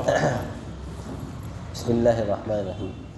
تو یہ سورہ انبیاء ہے اور یہ اسی سلسلہ صورتوں میں سے یہ بھی اس کا تسلسل ہے. سورہ طٰہٰ ختم ہو گئی ہے اور سورہ انبیاء کا جو مرکزی خیال ہے وہ اصلاً انذار ہے کہ اس میں بار بار ڈرایا گیا ہے. آخرت کے دلائل ہیں، رسالت کے دلائل ہیں اور اس انذار بہت زیادہ، یعنی سورت کا جو مرکزی مضمون ہے وہ انذار ہے. اتنا زیادہ اس میں آپ دیکھیں گے کہ آگاہ کرنے اور بار بار عذاب کی وعیدیں سنائی گئی ہیں تاکہ شاید دلوں کے اندر کچھ نرمی پیدا ہو اور وہ دل مائل ہو جائے حق کی طرف. تو اس اعتبار سے یہ سورہ الانبیاء جو ہے اس کا بھی ایک مرکزی مضمون انذار ہے. اس کے بعد سورہ حج آتی ہے، اس کا بھی مرکزی مضمون جو ہے وہ تقریباً انذار ہی ہے، اگرچہ اس میں کچھ اور باتیں یعنی تاریخی بھی آ گئی ہیں. ابراہیم علیہ السلام کہ وہ حجۃ کعبۃ اللہ کی تعمیر کا بھی واقعہ اس میں آ گیا ہے اختصار کے ساتھ، اور اس میں حج کرنے والوں کی بھی، اور اس میں کچھ باتیں کچھ احکامات وہاں دے دیے گئے ہیں. لیکن اصل اس کا بھی پورا مرکزی خیال وہ ایک ہی صحیح معنی میں انذار ہے کہ آگاہ کرو. اقترب للناس حسابهم، لوگوں کے حساب کا وقت قریب آ چکا ہے. لگا، اور وہ ابھی غفلت میں ہی پڑے ہوئے اعراض کر رہے ہیں، غفلت میں پڑے ہوئے ہیں، اللہ کی نافرمانی کیے جا رہے ہیں. جب بھی ان کے پاس اللہ تعالیٰ کی طرف سے کوئی نصیحت اترتی ہے، یعنی کوئی نئی بات اللہ تعالیٰ کی طرف سے کوئی نئی نصیحت اترتی ہے کسی نئے پیرائے میں، الا یہ کہ وہ اس کو سنتے تو ہیں لیکن پھر اس کے ساتھ کھلواڑ کرنے لگتے ہیں. وہم یلعبون، سنتے ہیں پھر کہتے ہیں کہ صاحب آپ آج محمد صلی اللہ علیہ وسلم پر یہ نئے طریقے سے بات، یعنی وہ کل جو کہہ رہے تھے آپ اس کو اس طریقے سے کہہ رہے ہیں، تو اس طریقے سے وہ کھلواڑ کرتے ہیں. ان کے دل اللہ تعالیٰ فرماتا ہے متوجہ نہیں، ان کے دلوں کے اندر لہو و لعب، کھیل کود، تماشا، یہ اس کی طرف ان کے دل مائل. یعنی اس وقت یہ لاہیتاً قلوبہم جو ہے یہ اصلاً ہم لوگوں کے دلوں کا حال ہے کہ جو کھیل کود، تماشے، ہنگامے، ان چیزوں کی طرف زیادہ مائل. جب دل اللہ تعالیٰ فرماتا ہے کہ اللہ تعالیٰ کے علاوہ ان چیزوں کی طرف مائل ہو تو پھر ان پر اللہ تعالیٰ کی نصیحتوں سے یا اللہ تعالیٰ کی طرف سے آیتیں جو پڑھ سنائی جائیں ان سے کوئی تدبر ان کے اندر پیدا نہیں ہوتا. واسر النجوہ، اور یہ لوگ چھپ کے سرگوشیاں کرتے ہیں، یعنی وہ لوگ ہیں جو ظلم کرتے ہیں، یعنی غافل. هل هذا الا بشر مثلكم، کیا یہ ایک نہیں ہے کیا تمہاری طرح ہی ایک انسان، یعنی اس طریقے سے وہ مشرکینوں کو بہلایا کرتے تھے، کیا یہ تمہاری طرح ایک انسان نہیں ہے؟ افتاتون السحر وانتم تبصرون، یہ تمہارے پاس جادو لے کر آتا ہے اور تم وہ اس کو خوب جانتے ہو. اللہ فرماتا ہے کہ ایک معمولی آدمی ہی تو ہے، کیا تم پھر بھی جادو کی بات کو سنو گے اور ان کے پاس جاؤ گے جبکہ تم اس سے خوب اچھے سے واقف ہو؟ قال ربی یعلم القول فی السماء، کہہ دیجیے کہ میرا رب ہے جو اصلاً بات کو جانتا ہے آسمان و زمین میں، اور وہی سننے والا ہے، جاننے والا ہے. بات حقیقی کیا ہے وہ اللہ کے علم ہے. بل قالوا اضغاث احلام، بلکہ کہتے ہیں کہ حضرت رسول اکرم صلی اللہ علیہ وسلم کا یہ قرآن جو ہے یہ پریشاں خواب ہے، پراگندہ خواب ہے. اضغاث جو ہے وہ اصلاً زغث کی جمع ہے. اضغاث اس کا مطلب ہوتا ہے ایسی گھاس بھری مٹھی جس میں گھاس سوکھی بھی ہو اور گیلی بھی ہو. تو کیونکہ ایسی مٹھی جس میں گھاس بھری جائے اور وہ گھاس جو ہے وہ اس میں سوکھی گھاس بھی آ جائے اور اسی کے اندر جو ہے گیلی گھاس بھی آ جائے. تو معاملہ چونکہ اس معاملے میں کوئی یقینی طور پر کچھ نہیں کہہ سکتا کہ یہ مٹھی میں جو چیز ہے وہ کیا ہے، سوکھا ہے یا گیلا ہے. تو یعنی گویا کہ وہ پراگندگی سے ایک تعبیر ہے. تو یہاں پر وہ کہتے ہیں قرآن مجید کیا ہے، ایک پراگندہ خواب ہے. یعنی وہ یہ کہا کرتے تھے کہ نبی اکرم صلی اللہ علیہ وسلم کو کچھ خواب ہیں جو رات میں آتے ہیں، وہ پراگندہ خواب کو یہ صبح آ کر کے ہمارے سامنے بیان کرتا ہے. بل افتراء، اور بلکہ یہ اس کو خود تلاش لیتا ہے. بل ہوا شاعر، بلکہ یہ خود شاعر، یعنی وہ کسی اور قول میں متفق نہیں تھے. کبھی وہ یہ کہتے تھے کہ یہ قرآن اضغاث و احلام ہے، کبھی کہتے تھے کہ نہیں یہ خود بنا کر لاتے ہیں، کبھی کہتے تھے نہیں یہ شاعر ہیں، یہ کوئی شعر ہے یا کچھ. تو وہ اس طریقے سے ایک متفق ہو کر کوئی بات نہیں کہہ پا رہے تھے. فلیأتنا بآیہ، قرآن فرماتا ہے کہ پھر یہ ہمارے سامنے لے آئیں کوئی آیت، کما ارسل الاولون. فلیأتنا بآیہ، تو یہ کہتے تھے کہ ہمارے سامنے معجزہ دکھائیں جیسے کہ اس سے پہلے رسولوں کو معجزے دیے گئے تھے. یہ کیا قرآن مجید پیش کر رہے ہیں؟ موسیٰ نے تو عصا دکھایا تھا، حضرت عیسیٰ نے تو جو ہے لوگوں کو جو ہے زندگی سے مطلب موت کے بعد زندہ کر دیا تھا. تو ایسے کوئی معجزہ دکھائے. ما آمنت قبلہم من قریۃ اہلکناھا، نہیں ایمان لائے ان سے پہلے کوئی بستی جن کو ہم نے ہلاک کر دیا. تو کیا یہ لوگ ایمان لے آئیں گے؟ جب ہم نے ان کو ہلاک کر دیا معجزہ دکھانے کے بعد وہ ایمان نہیں لائے تو کیا یہ لوگ ایمان لے آئیں گے؟ اور ہم نے نہیں بھیجا کسی آپ سے پہلے کوئی رسول مگر یہ کہ وہ آدمی ہی تھے، وہ اشقا، وہ پیغمبر رجال ہی تھے، ہم ان کی طرف وحی کیا کرتے تھے. لہذا تم ان لوگوں سے پوچھو جو اہل ذکر ہے یعنی اہل کتاب ہے، یعنی یہود و نصارہ سے جا کر ایک کافروں پوچھو، کیونکہ تمہیں تو معلوم نہیں کتاب کیا ہے، ان کنتم لا تعلمون، اگر تم یہ علم نہیں ہے تو تم ان سے پوچھو بھائی، یہود و نصارہ کے پاس کتابیں آئی ہیں تو ان سے پوچھو کہ انبیاء کی صفات کیا ہے، انبیاء کو پہچاننے کے طریقے کیا ہیں۔ اور ہم نے نہیں بنایا تھا اس سے پہلے جتنے بھی نبی تھے مگر یہ کہ ان کے بھی جسد تھے، وہ بھی جسم تھے، اور لا یکون، ایسا نہیں تھا کہ وہ کھانا نہ کھاتے ہوں اور وہ ہمیشہ رہ جانے والے ہوں، ایسا نہیں تھا کہ ہم نے انبیاء کو جو بنایا تو جو ہے کہ ہم نے ان کو جسمی بنایا تھا، ایسا نہیں تھا کہ وہ کھانا ہی نہ کھاتے ہوں اور وہ ہمیشہ رہ گئے ہوں۔ پھر ہم نے ثم صدقناہم الوعد فانجیناہم، پھر ہم نے اپنے انبیاء سے جو وعدے کیے تو اس کو پورا کر دیا، اور ہم نے اپنے تمام انبیاء کو نجات دے دی جس کو ہم نے چاہا، اور ہم نے ہلاک کر دیا حد سے گزر جانے والوں۔ اور ہم نے تمہاری طرف اے کافروں، یعنی یہاں پر مشرکین سے خطاب، وَلَقَدْ أَنزَلْنَا إِلَيْكُمْ كِتَابًا، اور دیکھو ہم نے تمہارے واسطے یہ کتاب نازل فرمائی ہے جس میں تمہاری ہی لیے نصیحت موجود ہے، جس میں تمہارا خود اپنا ذکر موجود ہے، جس میں تمہاری خود اپنی ساری زندگی کے احوال موجود ہیں۔ افلا تعقلون، تو کیا تمہیں سمجھ نہیں آتا؟ اور ہم نے ان سے پہلے کتنی ہی بستیاں تھیں جن کو پیس ڈالا، جن کو ہم نے بالکل ختم کر ڈالا، جو اپنے اوپر ظلم کر رہی تھی۔ ہم نے ان کے بعد ایسی قوم کو دوبارہ سے کھڑا کر دیا جو القوم انشانا بعدها قوما، دوسری قوم کو ہم نے دنیا کو چلانے کے لیے آگے بڑھا دیا اور اس کو کھڑا کر دیا۔ پھر جب یہ نافرمان، یہ کافر قوم، جب انہوں نے ہمارے عذاب کی وہ محسوس کر لیا، اذا هم منها يركضون، تو پھر فوراً اس کو دیکھ کر یہ بھاگنے لگے، یعنی جب انہوں نے دیکھا کہ عذاب آ رہا ہے تو فوراً بستیوں سے بھاگنے لگے۔ اللہ فرماتا ہے کہ نہیں، اب بھاگو مت، اور اپنے انہی گھروں میں جس میں تم مزے کر رہے تھے، جس میں تم عیش و عشرت میں مبتلا تھے، انہی گھروں میں لوٹاؤ تاکہ تم سے اب سوال پوچھا جائے گا۔ قالوا یا ویلنا انا کنا ظالمین، اس وقت وہ کہ لوگ کہنے لگے کہ ہائے افسوس، ہم یقیناً اپنے اوپر ظلم کر رہے تھے۔ پھر ان کی یہی شور و غل رہا، ان کا یہی پکار رہی، ان کی یہی نافرمانیاں رہیں، حتیٰ جعلناہم حصیدا، یہاں تک کہ ہم نے ان کو کھایا ہوا بھوسا بنا دیا۔ حصید کہتے ہیں اصلاً جو کھیتی کاٹ لی گئی ہے۔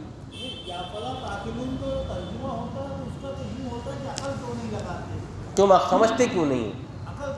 ہاں تو عقل تو عقل نہیں ہوگی، سمجھ کہاں سے ہے؟ گنجائش ہے، دونوں ترجموں کی گنجائش ہے۔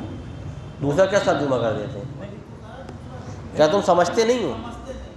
عقل ہے آخر ہونا سمجھنا، گنجائش ہے نا، سارا کاٹنے کا عقل سے تو ہے، سمجھنا سب۔ عقل کا جو کام ہے وہ فہم ہے نا، عقل کا وظیفہ کیا ہے؟ فہم ہے۔ عقل کا تو کام ہی ہے نا کہ وہ سمجھے، اور یہ عقل سے وہ کامل ہے جو اس کا کام یہ ہے۔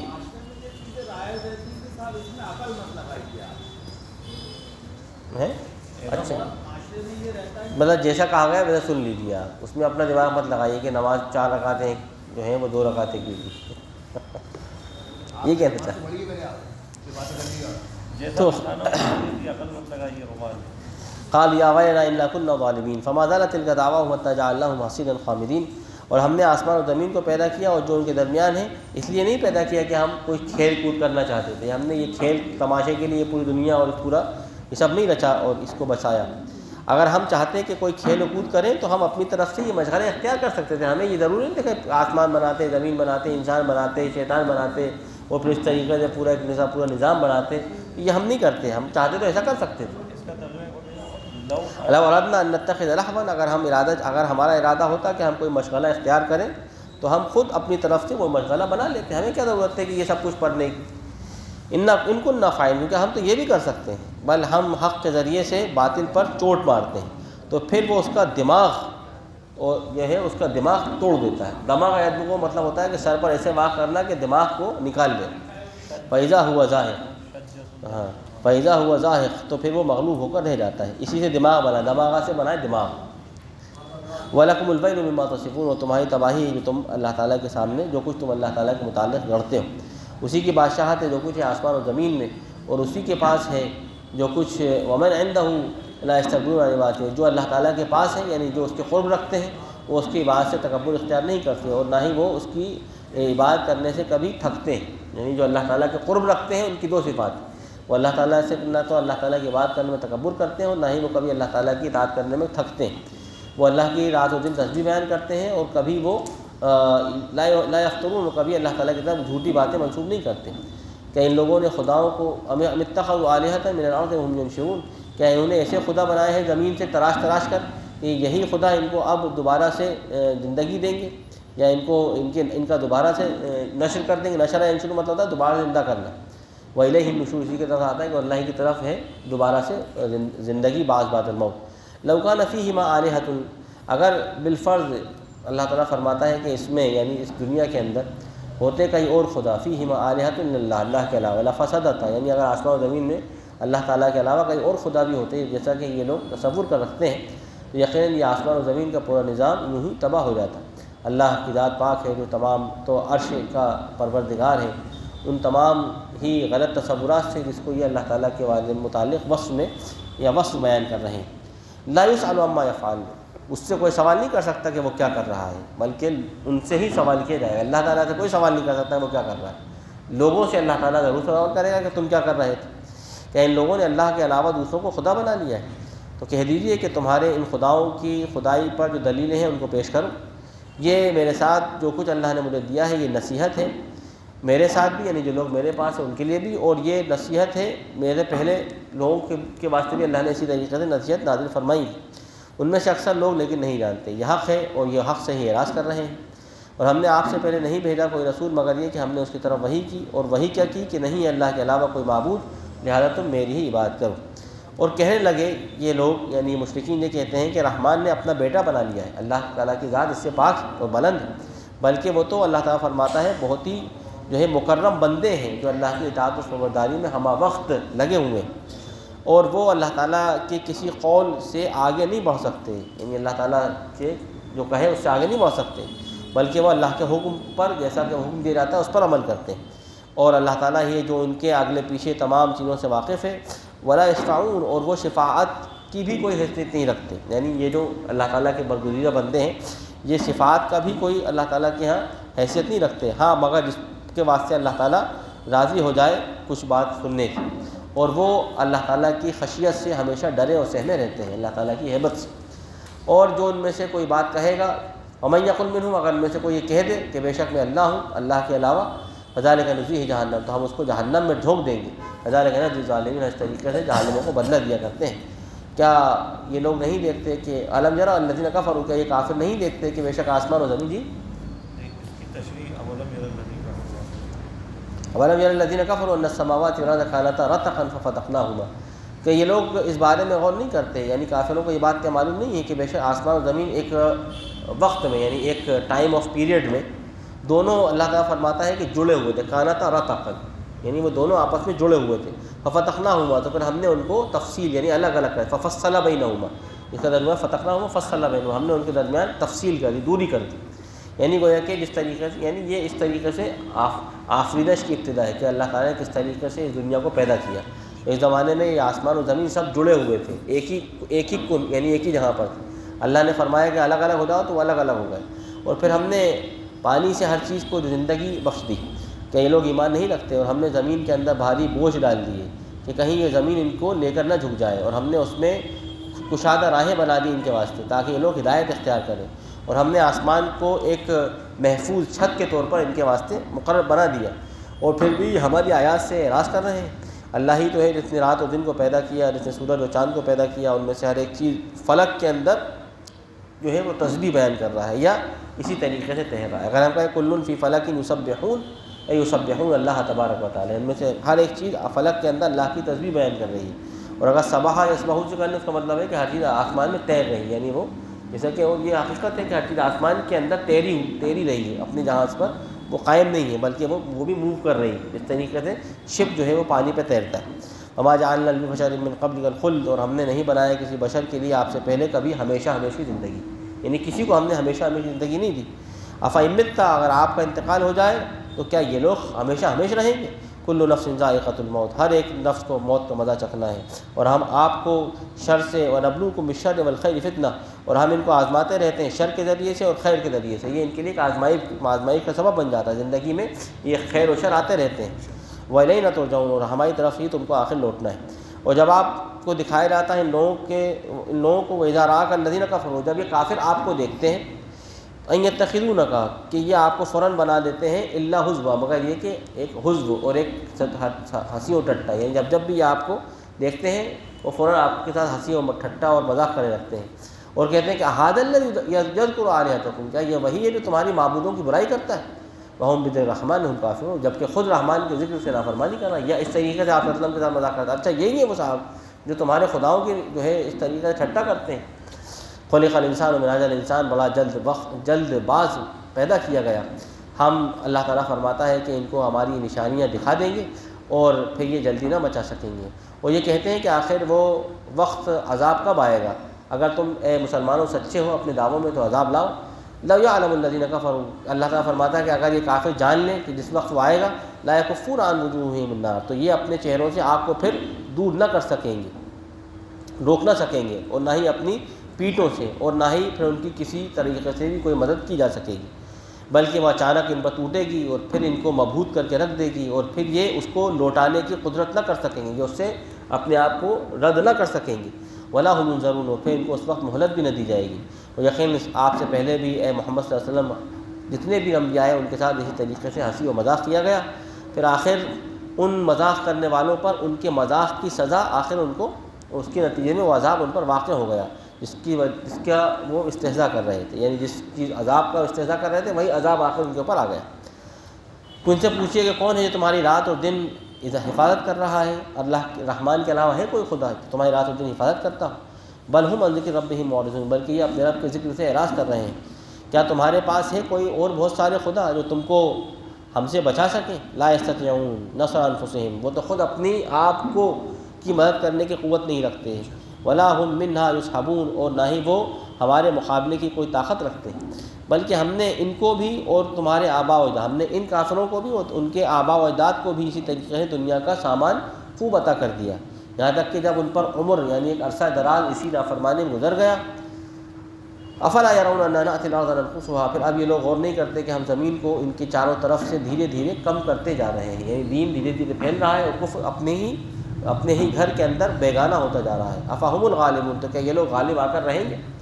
قل کہہ دیجیے کہ بے شک میں تم کو وحی کے ذریعے سے آگاہ کر رہا ہوں، اور نہیں سنتا ہے کوئی بہرا کسی بھی پکار کو. اذا ما ینذرون، جب جب بھی اس کو آگاہ کیا جائے، یعنی بہروں کو تو کوئی چیز آگاہ کرنے سے فائدہ ہوگا نہیں، جب جب بھی ڈرائیں گے جب بھی ان کو کوئی فائدہ نہیں ہوگا. اور اگر جب ان کو پہنچے گی عذاب کی کوئی ایک یعنی نفحہ یعنی ایک پکڑ، ان پر ایک جھونکا عذاب کا جب پہنچے گا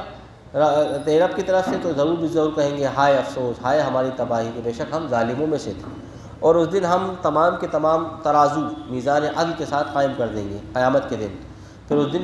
کسی پر بھی ذرہ برابر ظلم نہ کیا جائے گا. اور اگر اس دن اللہ تعالیٰ فرماتا ہے کہ ایک خردل کے دانے کے وزن کے برابر بھی کوئی نیکی ہوگی ہم اس کو لے آئیں گے، عطی نہ بھی ہم اس کو لا کر حاضر کر دیں گے، اور ہمارے لیے حساب کرنا خود کافی ہے، ہمیں کسی کی ضرورت نہیں حساب کرنے کے لیے. ہم نے موسیٰ اور ہارون کو ایک فرقان اور ایک روشنی عطا فرمائی اور نصیحت عطا فرمائی متقین کے لیے. ہم نے یقیناً یہ متقین وہ ہیں جو اپنے رب سے ڈرتے ہیں غیب میں رہتے ہوئے، اور وہ قیامت سے سہمے رہتے ہیں، قیامت کے ڈر سے سہمے رہتے ہیں. اور یہ نصیحت ہے جو برکت والی ہے جس کو ہم نے نازل فرمائی ہے ان لوگوں کے لیے. افان تم لہو منکرون، تو اے کافروں کا تم اس کا انکار کر رہے ہو. اور ہم نے ابراہیم علیہ السلام کو جب رشد سے نوازا، جب وہ اپنی جوانی میں رشد کو پہنچ گئے، من قبل وکنا بھی عالمین، اور وہ اللہ تعالیٰ فرماتا ہے وکنا بھی عالمین، وہ ہم کو اس سے پہلے بھی خوب جانتے تھے. جب انہوں نے اپنے والد محترم سے یہ بات کہی، اپنی قوم سے انہوں نے دعوت دیتے ہوئے یہ کہا کہ هذه التماثيل التي انتم لها عاكفون، یہ کیا خدا ہیں، یہ کیا مورتیاں ہیں جو تم نے بنا لی ہیں، ان کے سامنے تم نے بس جو ہے اعتکاف کرے رہتے ہو، ان کے سامنے بس تم جمے بیٹھے رہتے ہو اور جھکے رہتے ہو. تو انہوں نے کہا کہ بھائی یہ ہم نے ہمارے آباء و اجداد کو ان خداؤں کی پرستی جو پوجا کرتے ہوئے پایا ہے. ابراہیم نے فرمایا کہ تم اور تمہارے آباء و اجداد سب کھلی ہوئی گمراہی میں تھے. تو لوگ کہنے لگے کہ کیا تمہارے پاس، اور قالوا اجئتنا بالحق ام انت من اللاعبین، لوگ کہہ رہے ہیں کیا تم ہمارے پاس حق لے کر آئے ہو، یا تم بھی ہمارے ساتھ یوں ہی دل لگی کر رہے ہو یا کھلواڑ کر رہے ہو.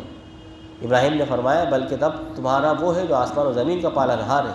جس نے ان کو فطرتاً جس نے ان کو سب سے پہلے پیدا فرمایا، فطرہم، اور میں تمہارے اوپر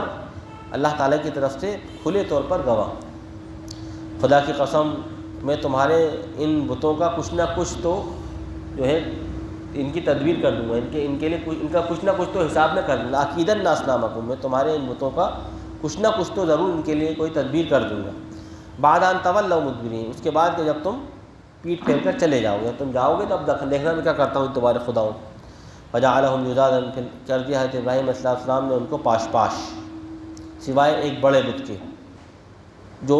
ان کے واسطے یعنی لوگوں کے واسطے انہوں نے اس لیے چھوڑ دیا تاکہ وہ آ کر کے جب لعلہم الیہ یرجعون تاکہ وہ آ کر کے اس کی طرف رجوع کریں، اس بڑے خدا کی طرف۔ قالوا من فعل، اب الہی کی ضمیر جو ہے وہ دونوں کی طرف، چاہے آ کر کے وہ حضرت ابراہیم کی طرف رجوع کریں یا اس بڑے بت کی طرف۔ قالوا من فعل ھذا، بہرحال لوگوں نے دیکھا کہ پورے بت دھراشائی ہیں، کسی کا ناک، کسی کی ٹانگ کچھ پتہ ہی نہیں چل رہا، سب ریزہ ادھر ادھر پڑے ہوئے۔ لوگوں نے کہا کہ یار یہ ہمارے خداؤں کا حشر کس نے کر دیا، یقیناً وہ بڑا انہ لمن الظالمین، بڑا ظالم آدمی، اس نے ہمارے خداؤں کو توڑ پھوڑ کے برابر کر دیا۔ لوگوں نے کہا کہ یار وہ ایک نوجوان ہے جس کو تمہیں معلوم ہے کہ اس کو ابراہیم کہا جاتا ہے، اس کا ہی کیا ہوا لگتا ہے سارا کام۔ لوگوں نے کہا اس کو بلا کے لاؤ تمام لوگوں کے سامنے تاکہ لعلہم یشہدون، تاکہ لوگ بھی اس کو دیکھ کر گواہی دیں کہ ہاں یہی وہ نوجوان ہے اور یہی ایسی باتیں کرتا ہے۔ لوگوں نے کہا کہ اے ابراہیم کیا تم نے ہمارے خداؤں کا یہ حشر تم نے کیا ہے؟ ابراہیم نے فرمایا کہ نہیں، بل فعلہ کبیرہم ھذا، یہ تمہارا بڑا بت کھڑا ہے، یہ اسی نے ان سب کو توڑ پھوڑ دیا۔ جا کر کے فاسألوہم ان کانوا ینطقون، یہ تمہارے جو بیچارے بت پڑے ہیں ٹوٹے ٹاٹے، ان سے خود پوچھو، اگر یہ بات کر کے بتا دیں گے نا بھائی تمہیں، جن کو تم مانگ رہے ہو، جو دعائیں مانگ رہے ہو، جن کے سامنے تم سجدہ ریز ہو، ان سے جا کے پوچھو، یہ بتا دیں گے بھائی تمہیں کس نے توڑا ہے۔ یہ بالکل فطری اور عقلی اور ریزننگ جواب۔ اب ظاہر بات ہے کہ اس جواب پر تو کوئی سوال قائم ہو نہیں سکتا تھا۔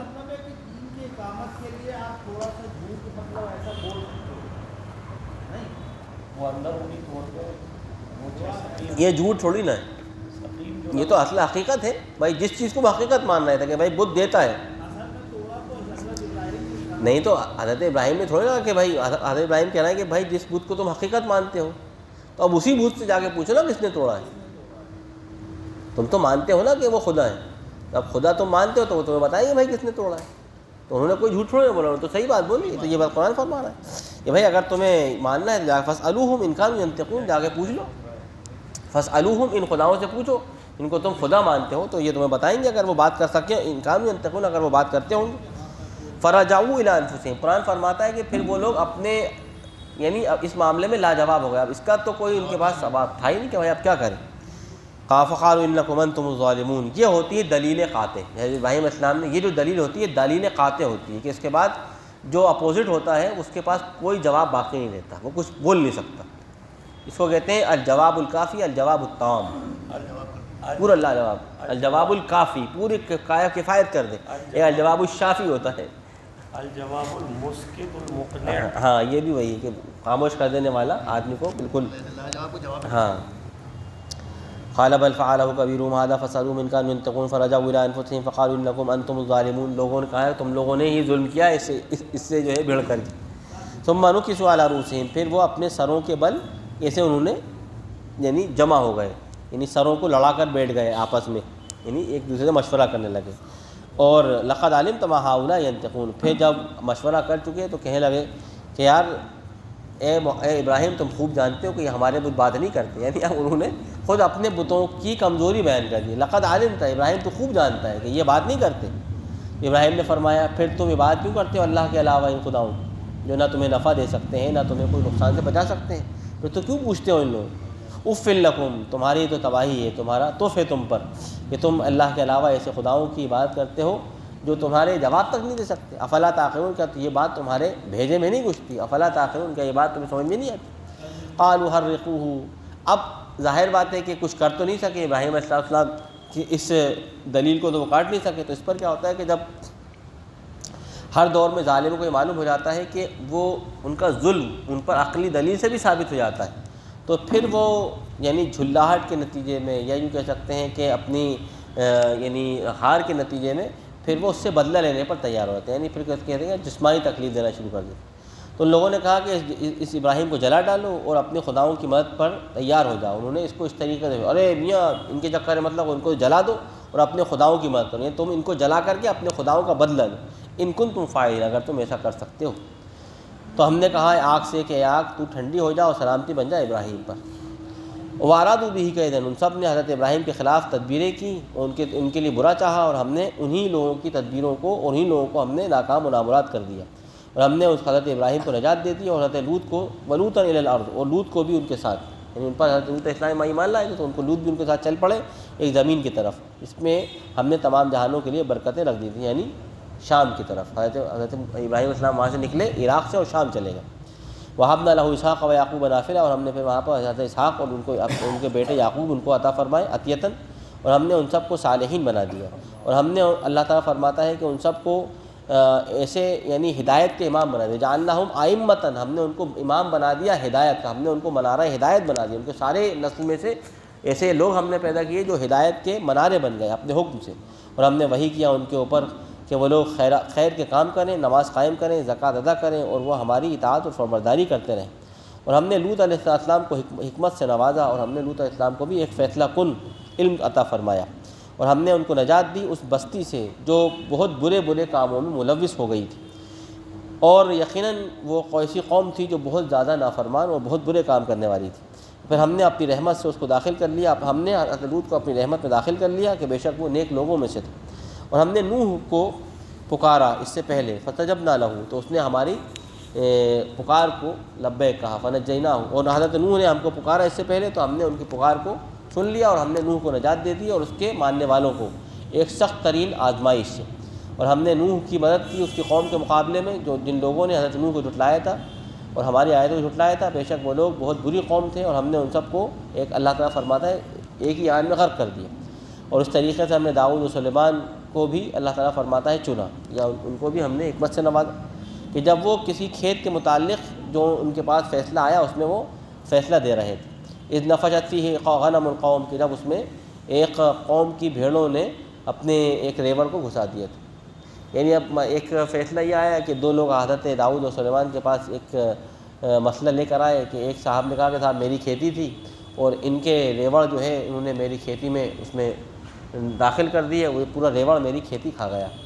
اب اس معاملے میں آپ ہمارے درمیان عدل کے ساتھ فیصلہ کیجیے۔ اور داؤد علیہ السلام جیسا کہ روایت میں آتا ہے، ساری روایت میں، اب وہ فیصلہ کیا تھا، حکم کیا تھا، یہاں پر اللہ تعالیٰ بتاتا ہے، بس اس میں بعض اصلاً قرآن مجید کے تناظر میں یہ ہے کہ اللہ تعالیٰ نے انبیاء کے درمیان فضیلتیں عطا فرمائی، خود باپ بیٹے میں فضیلت دی، یہاں پر حضرت داؤد حضرت سلیمان کے باپ ہیں، لیکن اس معاملے کو اللہ تعالیٰ نے سلیمان کو سکھایا کہ بھائی سلیمان علیہ السلام کا فیصلہ اس میں صحیح تھا، یہ اللہ کی فضیلت ہے، یہ اس میں اللہ تعالیٰ کا کل اختیار ہے، اس میں انبیاء کا بھی کچھ اپنا اختیار نہیں کہ وہ اپنی طرف سے کوئی صحیح و غلط کر سکے۔ اب اس کے پیچھے جو واقعہ ہے وہ یہ بتایا جاتا ہے، اس آیت سے یا اس واقعے کی سند اور اسرائیلی روایت ہے، تو ان واقعے کی صحت پر تو ظاہر بات ہے کلام ہے، لیکن بات کیوں آتی ہے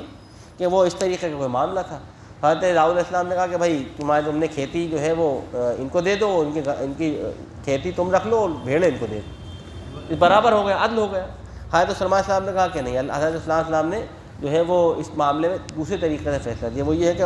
کہا کہ بھائی دیکھیے کھیتی انہیں کی رہے گی، بھیڑ ان کی رہیں گی، بھیڑ جو ہے اس کھیتی والے کو دے دی جائیں،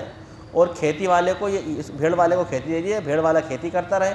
جب کھیتی اگ جائے اسی لیول تک پہنچ جائے تو کھیتی ان کو واپس کر دی جائے، اور جب تک بھیڑ سے جو کوئی دودھ وغیرہ ہو وہ یہ فائدہ اٹھاتا رہے، تو اس طریقے سے دونوں کی چیزیں دونوں کے پاس برقرار رہیں گی اور کسی کا کوئی نقصان نہ ہوگا۔ تو خیر ہاں، تو یہ ایک اور طریقہ تھا، دونوں میں عدل ہوا، لیکن دونوں میں عدل جو ہے وہ اس معاملے میں دونوں چیزیں دونوں کی فائدے میں بھی رہیں، یعنی اس سے کسی کا نقصان نہیں ہوا۔ یعنی عدل یہ ہے کہ بھائی عدل میں یہ بھی ہوتا ہے کہ بھائی جسٹس ہو، بھائی اس میں ایک فائدہ بھی ہوگا ایک آدمی کا نقصان بھی ہوگا۔ یہ اسی لیے تو فرمایا وَفَحَّمْنَاهُمَا وَكُنَّا لِحُكْمِهِمْ شَاهِدِينَ، ہم ان کے دونوں کے فیصلوں کو دیکھ رہے تھے، گواہ تھے۔ پھر ہم نے سلیمان علیہ السلام کو ایک راستہ سجھا دیا، وَكُلًّا آتَيْنَا حُكْمًا وَعِلْمًا، ہم نے ہر ایک کو حکمت اور علم سے نوازا تھا، اور ہم نے ان کے واسطے مسخر کر دیا تھا، ہم نے سخرنا مع داؤد الجبال، اللہ تعالیٰ نے سلیمان علیہ السلام کو فیصلے کی قوت عطا فرمائی، تو اللہ تعالیٰ نے داؤد علیہ السلام کو کے واسطے مسخر کر دیے تھے پہاڑ، جو ان کے زبان یعنی ان کے اللہ تعالیٰ کی تسبیح بیان کرتے وقت ان کے ساتھ تسبیح بیان کرتے تھے، اور پرندے جو ان کے ساتھ اللہ تعالیٰ کی حمد و ثنا بیان کرتے تھے، اور وَكُنَّا فَاعِلِينَ، اور ہم ایسا کرنے پر قادر ہیں، یعنی ہم نے ان باپ بیٹوں میں جو کہ نبی تھے، اس سے پہلے بھی جو اللہ تعالیٰ کی طرف سے پورا سلسلہ آ رہا ہے کہ ان میں نے بعض کو بعض پر فضیلت دی۔ وَعَلَّمْنَاهُ صَنْعَةَ لُبُوسٍ لَكُمْ، اور ہم نے حضرت داؤد علیہ السلام کو کپڑے یعنی اس کپڑوں کی بنانے کی صنعت، یعنی اس کی کس طریقے سے مینوفیکچرنگ ہوتی ہے وہ سکھائی تھی، اور ایسے کپڑے لِتُحْصِنَكُم مِّن بَأْسِكُم، تاکہ وہ تم کو تمہارے عین وقت مبارزت بھی تمہاری محافظت کرتے، تاکہ وہ تمہاری محافظت کر سکیں اس جنگ سے یا اس شدت سے جو جنگ سے پیش آتی ہے۔ یہاں پر حصن جو ہے وہ یعنی قلعہ بند کر سکے، تمہاری محافظت کر سکے۔ فَهَلْ أَنْتُمْ شَاكِرُونَ، تو کیا تم اللہ کا شکر ادا کرو گے؟ اور ہم نے سلیمان علیہ السلام کے لیے ہواؤں کو مسخر کر دیا تھا، ان کے تابع کر دیا تھا، جو ان کے حکم سے زمین میں چلا کرتی تھی، التی اس زمین پر جس میں ہم نے ان کے واسطے برکتیں رکھ دی تھیں، وَكُنَّا بِكُلِّ شَيْءٍ عَالِمِينَ، اور ہم ہر چیز کو جاننے والے ہیں۔ اور ہم نے شیطان میں سے ان کے واسطے بہت سے شیطان ان کے تابع کر دیے تھے جو ان کے حکم سے دریاؤں میں غوطہ لگاتے تھے اور ان کے حکم سے ایسے کام کرتے تھے جو حضرت سلیمان ان سے کروا دیتے تھے۔ وَكُنَّا لَهُمْ حَافِظُونَ، ہم سب کی حفاظت کرنے والے تھے۔ اور ہم نے حضرت ایوب علیہ السلام کی اس دعوت کو بھی سنا جب انہوں نے اللہ تعالیٰ کو پکارا اور وہ کہنے لگے کہ بے شک مجھے بہت زیادہ اب تکلیف پہنچ چکی اور بے شک آپ ہی سب سے زیادہ رحم کرنے والے ہیں۔ حضرت ایوب علیہ السلام کو کوئی تکلیف پہنچی تھی، جس وقت حضرت ایوب علیہ السلام نے اللہ تعالیٰ کو پکارا تو اللہ تعالیٰ نے فرمایا کہ فَاسْتَجَبْنَا لَهُ، تو ہم نے ان کی اس پکار کو سن لیا اور ہم نے ان کی تمام تکلیفیں دور کر دیں اور ہم نے ان کے گھر والوں کو ان کو عطا کر دیا اور مزید ان پر اپنی طرف سے انعام اور فضل کیا ان کے ساتھ ہماری طرف سے رحمتاً۔ اور یہ تمام نصیحتیں ہیں ان لوگوں کے لیے جو اللہ تعالیٰ کے غلام اختیار کرنے والے ہیں۔ اب وہ کیا اصلاً اس معاملے میں پھر بہت ساری غلط سلط روایتیں حضرت ایوب علیہ السلام کی طرف مروی ہیں۔ قرآن مجید فرماتا ہے کہ کوئی ایک خاص مصیبت یا کوئی ایک خاص غم ان کو لاحق تھا یا کوئی خاص ان کو پرابلم تھی تو اللہ تعالیٰ سے انہوں نے دعا کی تو اللہ تعالیٰ نے ان کے اس تکلیف کو دور کر دیا۔ قرآن مجید نے جب اس معاملے میں کوئی تشریح نہیں فرمائی تو مزید تشریح کی کوئی ضرورت بھی نہیں ہے۔ اور جو روایات میں حضرت ایوب علیہ السلام کے متعلق جو طرح کے واقعات حضرت ایوب علیہ السلام کے متعلق جو غلط سلط روایات اور جو غلط سلط واقعات مروی ہیں وہ قرآن مجید اس میں کسی کی طرف کو اشارہ نہیں کرتی۔ اور اسماعیل اور ادریس اور ذوالکفل کل من الصابرین، یہ سب اللہ تعالیٰ کے بندے اور اللہ تعالیٰ کے واسطے ثابت قدم رہنے والے تھے اور ہم نے ان سب کو اپنی رحمت میں داخل کر دیا، یقیناً وہ لوگ نیک لوگوں میں سے تھے۔ اور اس طریقے سے مچھلی والے یعنی حضرت یونس جبکہ وہ غصہ ہو کر چل لیے تھے اور ان کو ایسا محسوس ہوا کہ اب ہم ان پر قادر نہیں ہیں تو پھر فنادیٰ فی الظلمات، پھر اس نے ہم کو تاریکیوں میں پکارا اور یہ کہا کہ اللہ الہ الا انت سبحانک، کہ نہیں اللہ تعالیٰ تیرے علاوہ کوئی اور تو ہی تیری ذات ہی قابل تسبیح ہے، بے شک میں یقیناً ظلم کرنے والوں میں سے تھا۔ یہ بات حضرت یونس علیہ السلام نے اس وقت ارشاد فرمائی جب آپ کو ایک مچھلی نے نگل لیا تو آپ نے یہ کہا فَاسْتَجَبْنَا لَهُ، تو ہم نے ان کے اس وقت بھی پکار کو سن لیا اور ہم نے ان کو اس غم سے نجات دے دی۔ وَكَذَلِكَ نُنْجِي الْمُؤْمِنِينَ، اس طریقے سے ہم ایمان لانے والوں کو نجات دیا کرتے ہیں۔ اور زکریا کو کہ جب اس نے اپنے رب کو پکارا، اے رب مجھے اکیلا اور تنہا نہ چھوڑنا، یعنی مجھے بے اولاد نہ کر رکھنا، وَأَنْتَ خَيْرُ الْوَارِثِينَ، بے شک آپ بہتر وارث عطا کرنے والے ہیں، تو ہم نے اس کی دعا کو بھی سن لیا اور ہم نے اس کو اپنی طرف سے یحییٰ عطا فرما دیے اور ہم نے اس کی زوج، ہم نے اس کی بیوی کو بھی اس کے واسطے صالح کر دیا، یعنی ہم نے اس کی جو مطلب اس کے اندر جو کمیاں تھیں، خرابی تھی، اس کو دور کر دیا۔ کہ وہ بائیں تھیں تو اللہ تعالیٰ نے ان کو بیوی کو بھی درست کر دیا۔ اِنَّهُمْ كَانُوا يُسَارِعُونَ فِي الْخَيْرَاتِ، اس لیے کہ یہ سارے لوگ جن کا ذکر آتا ہے یہ سب کے سب خیر کیا کرتے تھے، یعنی اس سے بات معلوم ہوتی ہے کہ خیر کرنے کے نتیجے میں اللہ تعالیٰ دعوتوں کو، دعاؤں کو قبول فرماتا ہے، یہ خیر کا نتیجہ ہے۔ قرآن میں فرمایا اِنَّهُمْ كَانُوا يُسَارِعُونَ فِي الْخَيْرَاتِ، یہ لوگ ایک سے آگے بڑھ کر خیر کیا کرتے تھے اور اپنے رب کو رغبت کے ساتھ اور انتہائی جو ہے رہبت کے ساتھ، خوف کے ساتھ پکارتے تھے اور یہ ہمارے واسطے انتہائی دب کر رہنے والے تھے۔ اور اسی طریقے سے وہ یعنی پاکیزہ عورت جس کی شرمگاہ کو ہم نے محفوظ کر دیا، احسنت فرجہا فنفخنا فیہا من روحنا، پھر ہم نے اس کے اندر اپنی روح میں سے پھونکا اور ہم نے اس کے واسطے بنا دیا ایک بیٹا جو تمام جہانوں کے لیے ایک نشانی اور ایک علامت بنا دیا۔ یہ تمہاری امت ہے، امتاً واحدہ، یہ سب ایک ہی امت ہے۔ اللہ تعالیٰ نے پورا تذکرہ فرمایا، بالکل اختصار کے ساتھ فرمایا کہ دیکھو سب امت واحد ہے، سب اللہ تعالیٰ سے محبت کرتے تھے، سب اللہ تعالیٰ سے ڈرتے تھے، سب اللہ تعالیٰ کے سامنے خیر کا کام کرتے تھے۔ وَأَنَا رَبُّكُمْ، اور میں تمہارا رب ہوں، فَاعْبُدُونِي، لہٰذا تم سب میری عبادت کرو۔ وَتَقَطَّعُوا أَمْرَهُم بَيْنَهُمْ، قرآن فرماتا ہے کہ بعد میں لوگوں نے اپنے معاملے کو الگ الگ حصوں میں تقسیم کر لیا۔ كُلٌّ إِلَيْنَا راجعون، ان میں سے ہر ایک شخص اللہ ہی کی طرف لوٹنے والا ہے۔ بس جو کوئی نیک عمل کرے اور وہ مومن ہو تو اس کی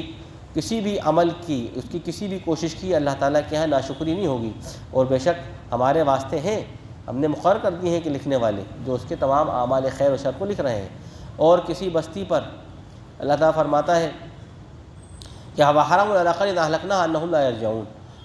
اور ہم جن بستیوں کو عذاب سے یا موت سے فنا کر چکے ہیں ان کے باشندوں کے لیے یہ بات ممکن ہے کہ وہ دنیا میں پھر لوٹ کر آئیں، یہ ناممکن ہے کہ وہ دوبارہ سے دنیا میں آئیں۔ حتیٰ اذا فتحت یاجوج و ماجوج، یہاں تک کہ جب یاجوج اور ماجوج کھول دیے جائیں اور وہ ہر ایک اونچی اور نیچی حد سے، یعنی ہر بلندی سے، جیسے پہاڑ اور ٹیلا، وہاں سے جو ہے بہنا شروع ہو جائے، نکلنا شروع ہو جائے۔ واقترب الوعد الحق، اور دیکھو حق کا وعدہ جو ہے قریب آ چکا ہے، فإذا هي شاخصة أبصار الذين كفروا، تو جب وہ قیامت کا وقت قریب آ جائے گا تو ان کافروں کی نگاہیں بالکل نیچے اور پھٹی کی پھٹی رہ جائیں گی، شاخصہ بالکل پھٹی کی پھٹی رہ جائیں گی، یا ویلنا قد كنا في غفلة من هذا، اور کہیں گے ہائے کہ ہم ابھی تک غفلت میں پڑے رہے بلکہ ہم ظالم رہے، اور انکم وما تعبدون من دون اللہ، اور بے شک وہ خدا جن کو تم اللہ کے علاوہ پکارتے تھے وہ سب آج جہنم ان کے لیے کافی ہے، تم بھی اور وہ تمہارے خدا بھی اس میں ہی جا کر گریں گے۔ لو كان هؤلاء آلهة ما وردوها، قرآن فرماتا ہے کہ یہ دیکھو جب یہ جہنم میں گر رہے ہیں ان کے خدا، تو اس کا مطلب یہ ہے کہ اگر یہ خدا ہوتے تو کبھی بھی اس جہنم پہ وارد نہ ہوتے، وكل فيه خالدون، اور یہ سب اسی میں ہمیشہ ہمیشہ رہیں گے، لهم فيها زفير وهم فيها لا يسمعون، اور ان کے واسطے وہاں پر شور و غل ہوگا، اور اس میں وہاں ان کی کوئی جو ہے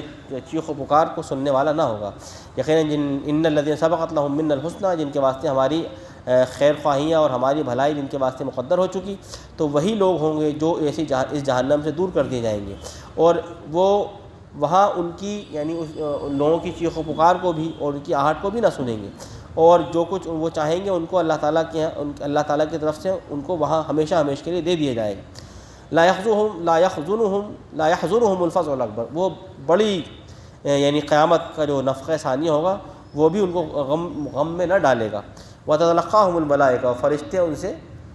اللہ تعالیٰ فرماتا ہے مسافے کریں گے، آ کر ملیں گے اور کہیں گے یہی وہ دن ہے جس کا تم سے وعدہ کیا جا رہا تھا، اور جس دن ہم آسمان کو لپیٹ دیں گے، جس طریقے سے کتابوں کو تو تومار میں لپیٹ دیا جاتا ہے۔ تومار کہتے ہیں وہ جیسے کہ پہلے کتاب سے مراد یہاں پر اصلاً وہ بڑے بڑے کاغذات ہیں جس میں پہلے لوگ لکھا کرتے تھے، اور پھر اس کو کیا کرتے تھے کہ ایک گول سے تئی میں لپیٹ کر کے رکھ لیتے تھے، پونگلی بنا کر، تاکہ وہ کاغذ اس میں درست رہے۔ تو اس طریقے سے آسمان کو اللہ تعالیٰ یوں لپیٹے گا اور بالکل ایک الگ دنیا اور ایک الگ پورا ایک محشر قائم کر دیا جائے۔ کما بدأنا اول خلق نعید، ہم نے اس کو دیکھی اسی طریقے سے پہلے شروع کر دیا جیسا کہ ہم نے اس کو سب سے پہلے پیدا کیا تھا، ہم نے اس کو واپس اسی فارم میں لوٹا دیا جیسا کہ ہم نے اس کو پہلے پیدا کیا تھا۔ اور پہلے جب پیدا کیا تھا اس سے پہلے کیا تھا؟ قرآن فرماتا ہے ابھی سے اسی قرآن میں گزر چکا ہے کہ ایک زمانہ ہوتا کہ آسمان و زمین سب کیا تھے؟ کانتا رتقا، سب جڑے ہوئے تھے، ففتقناہما، تو ہم نے ان سب کو الگ الگ کر دیا۔ تو یہ فتقناہما سے پہلے جو ان کی کیفیت تھی ہم نے بالکل ان کو ویسا ہی کر دیا آج، یہ اس کی طرف اشارہ ہے کہ ہم نے ان کو ویسا ہی کر دیا جیسا کہ یہ پہلے تخلیق سے پہلے تھے، ہم نے ان کو ویسے ہی لوٹا کر دیا۔ یہ ہم پر ہمارا وعدہ ہے، بے شک ہم ایسا کرنے پر قادر ہیں۔ اصلا یہ جو ایکسپینشن آف یونیورس ہے، یعنی جو سائنٹسٹ کہتے ہیں نا کہ گویا کہ ساری چیزیں ایک طرف تھیں، اور اس کی مثال ایسی ہے کہ ایک غبارہ لیں آپ اور غبارے میں بہت سارے اسٹرکچرز بنا دیں آپ، ٹھیک ہے نا، اور جب آپ غبارے میں آپ جتنا غبارے کو پھلاتے چلے آئیں گے تو اسٹرکچر جو ہیں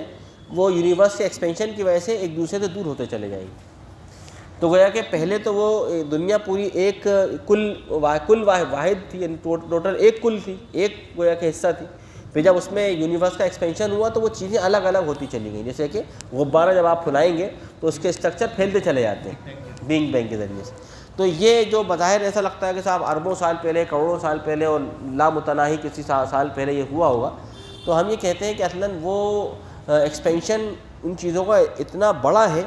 کہ اس ایکسپینشن کو اپنے وقت میں موقت کرنے کے نتیجے میں یہ غلط فہمی وجود میں آتی ہے کہ اس سے، چونکہ ظاہر بات ہے کہ وہ چیز اگر مثال کے طور پر دنیا اتنی بڑی چیز ہے اور اس سے بڑے بڑے لاکھوں سیارے اور گرے ہیں، ایکسپینشن میں چونکہ اللہ تعالیٰ کی طرف سے وہ ایک وقت میں ہو گئے، تھوڑے سے دیر میں ہو گئے، لیکن چونکہ ان کا حجم اتنا بڑا ہے کہ انسان کے مقابلے میں، in comparison to the human beings, انسانوں کے مقابلے میں ان کا ایکسپینشن چونکہ بہت زیادہ ہے اپنے وقت کے اعتبار سے، اس لیے آدمی کو اس کو سمجھنے کے لیے ٹریلین آف ایئرس کا ایک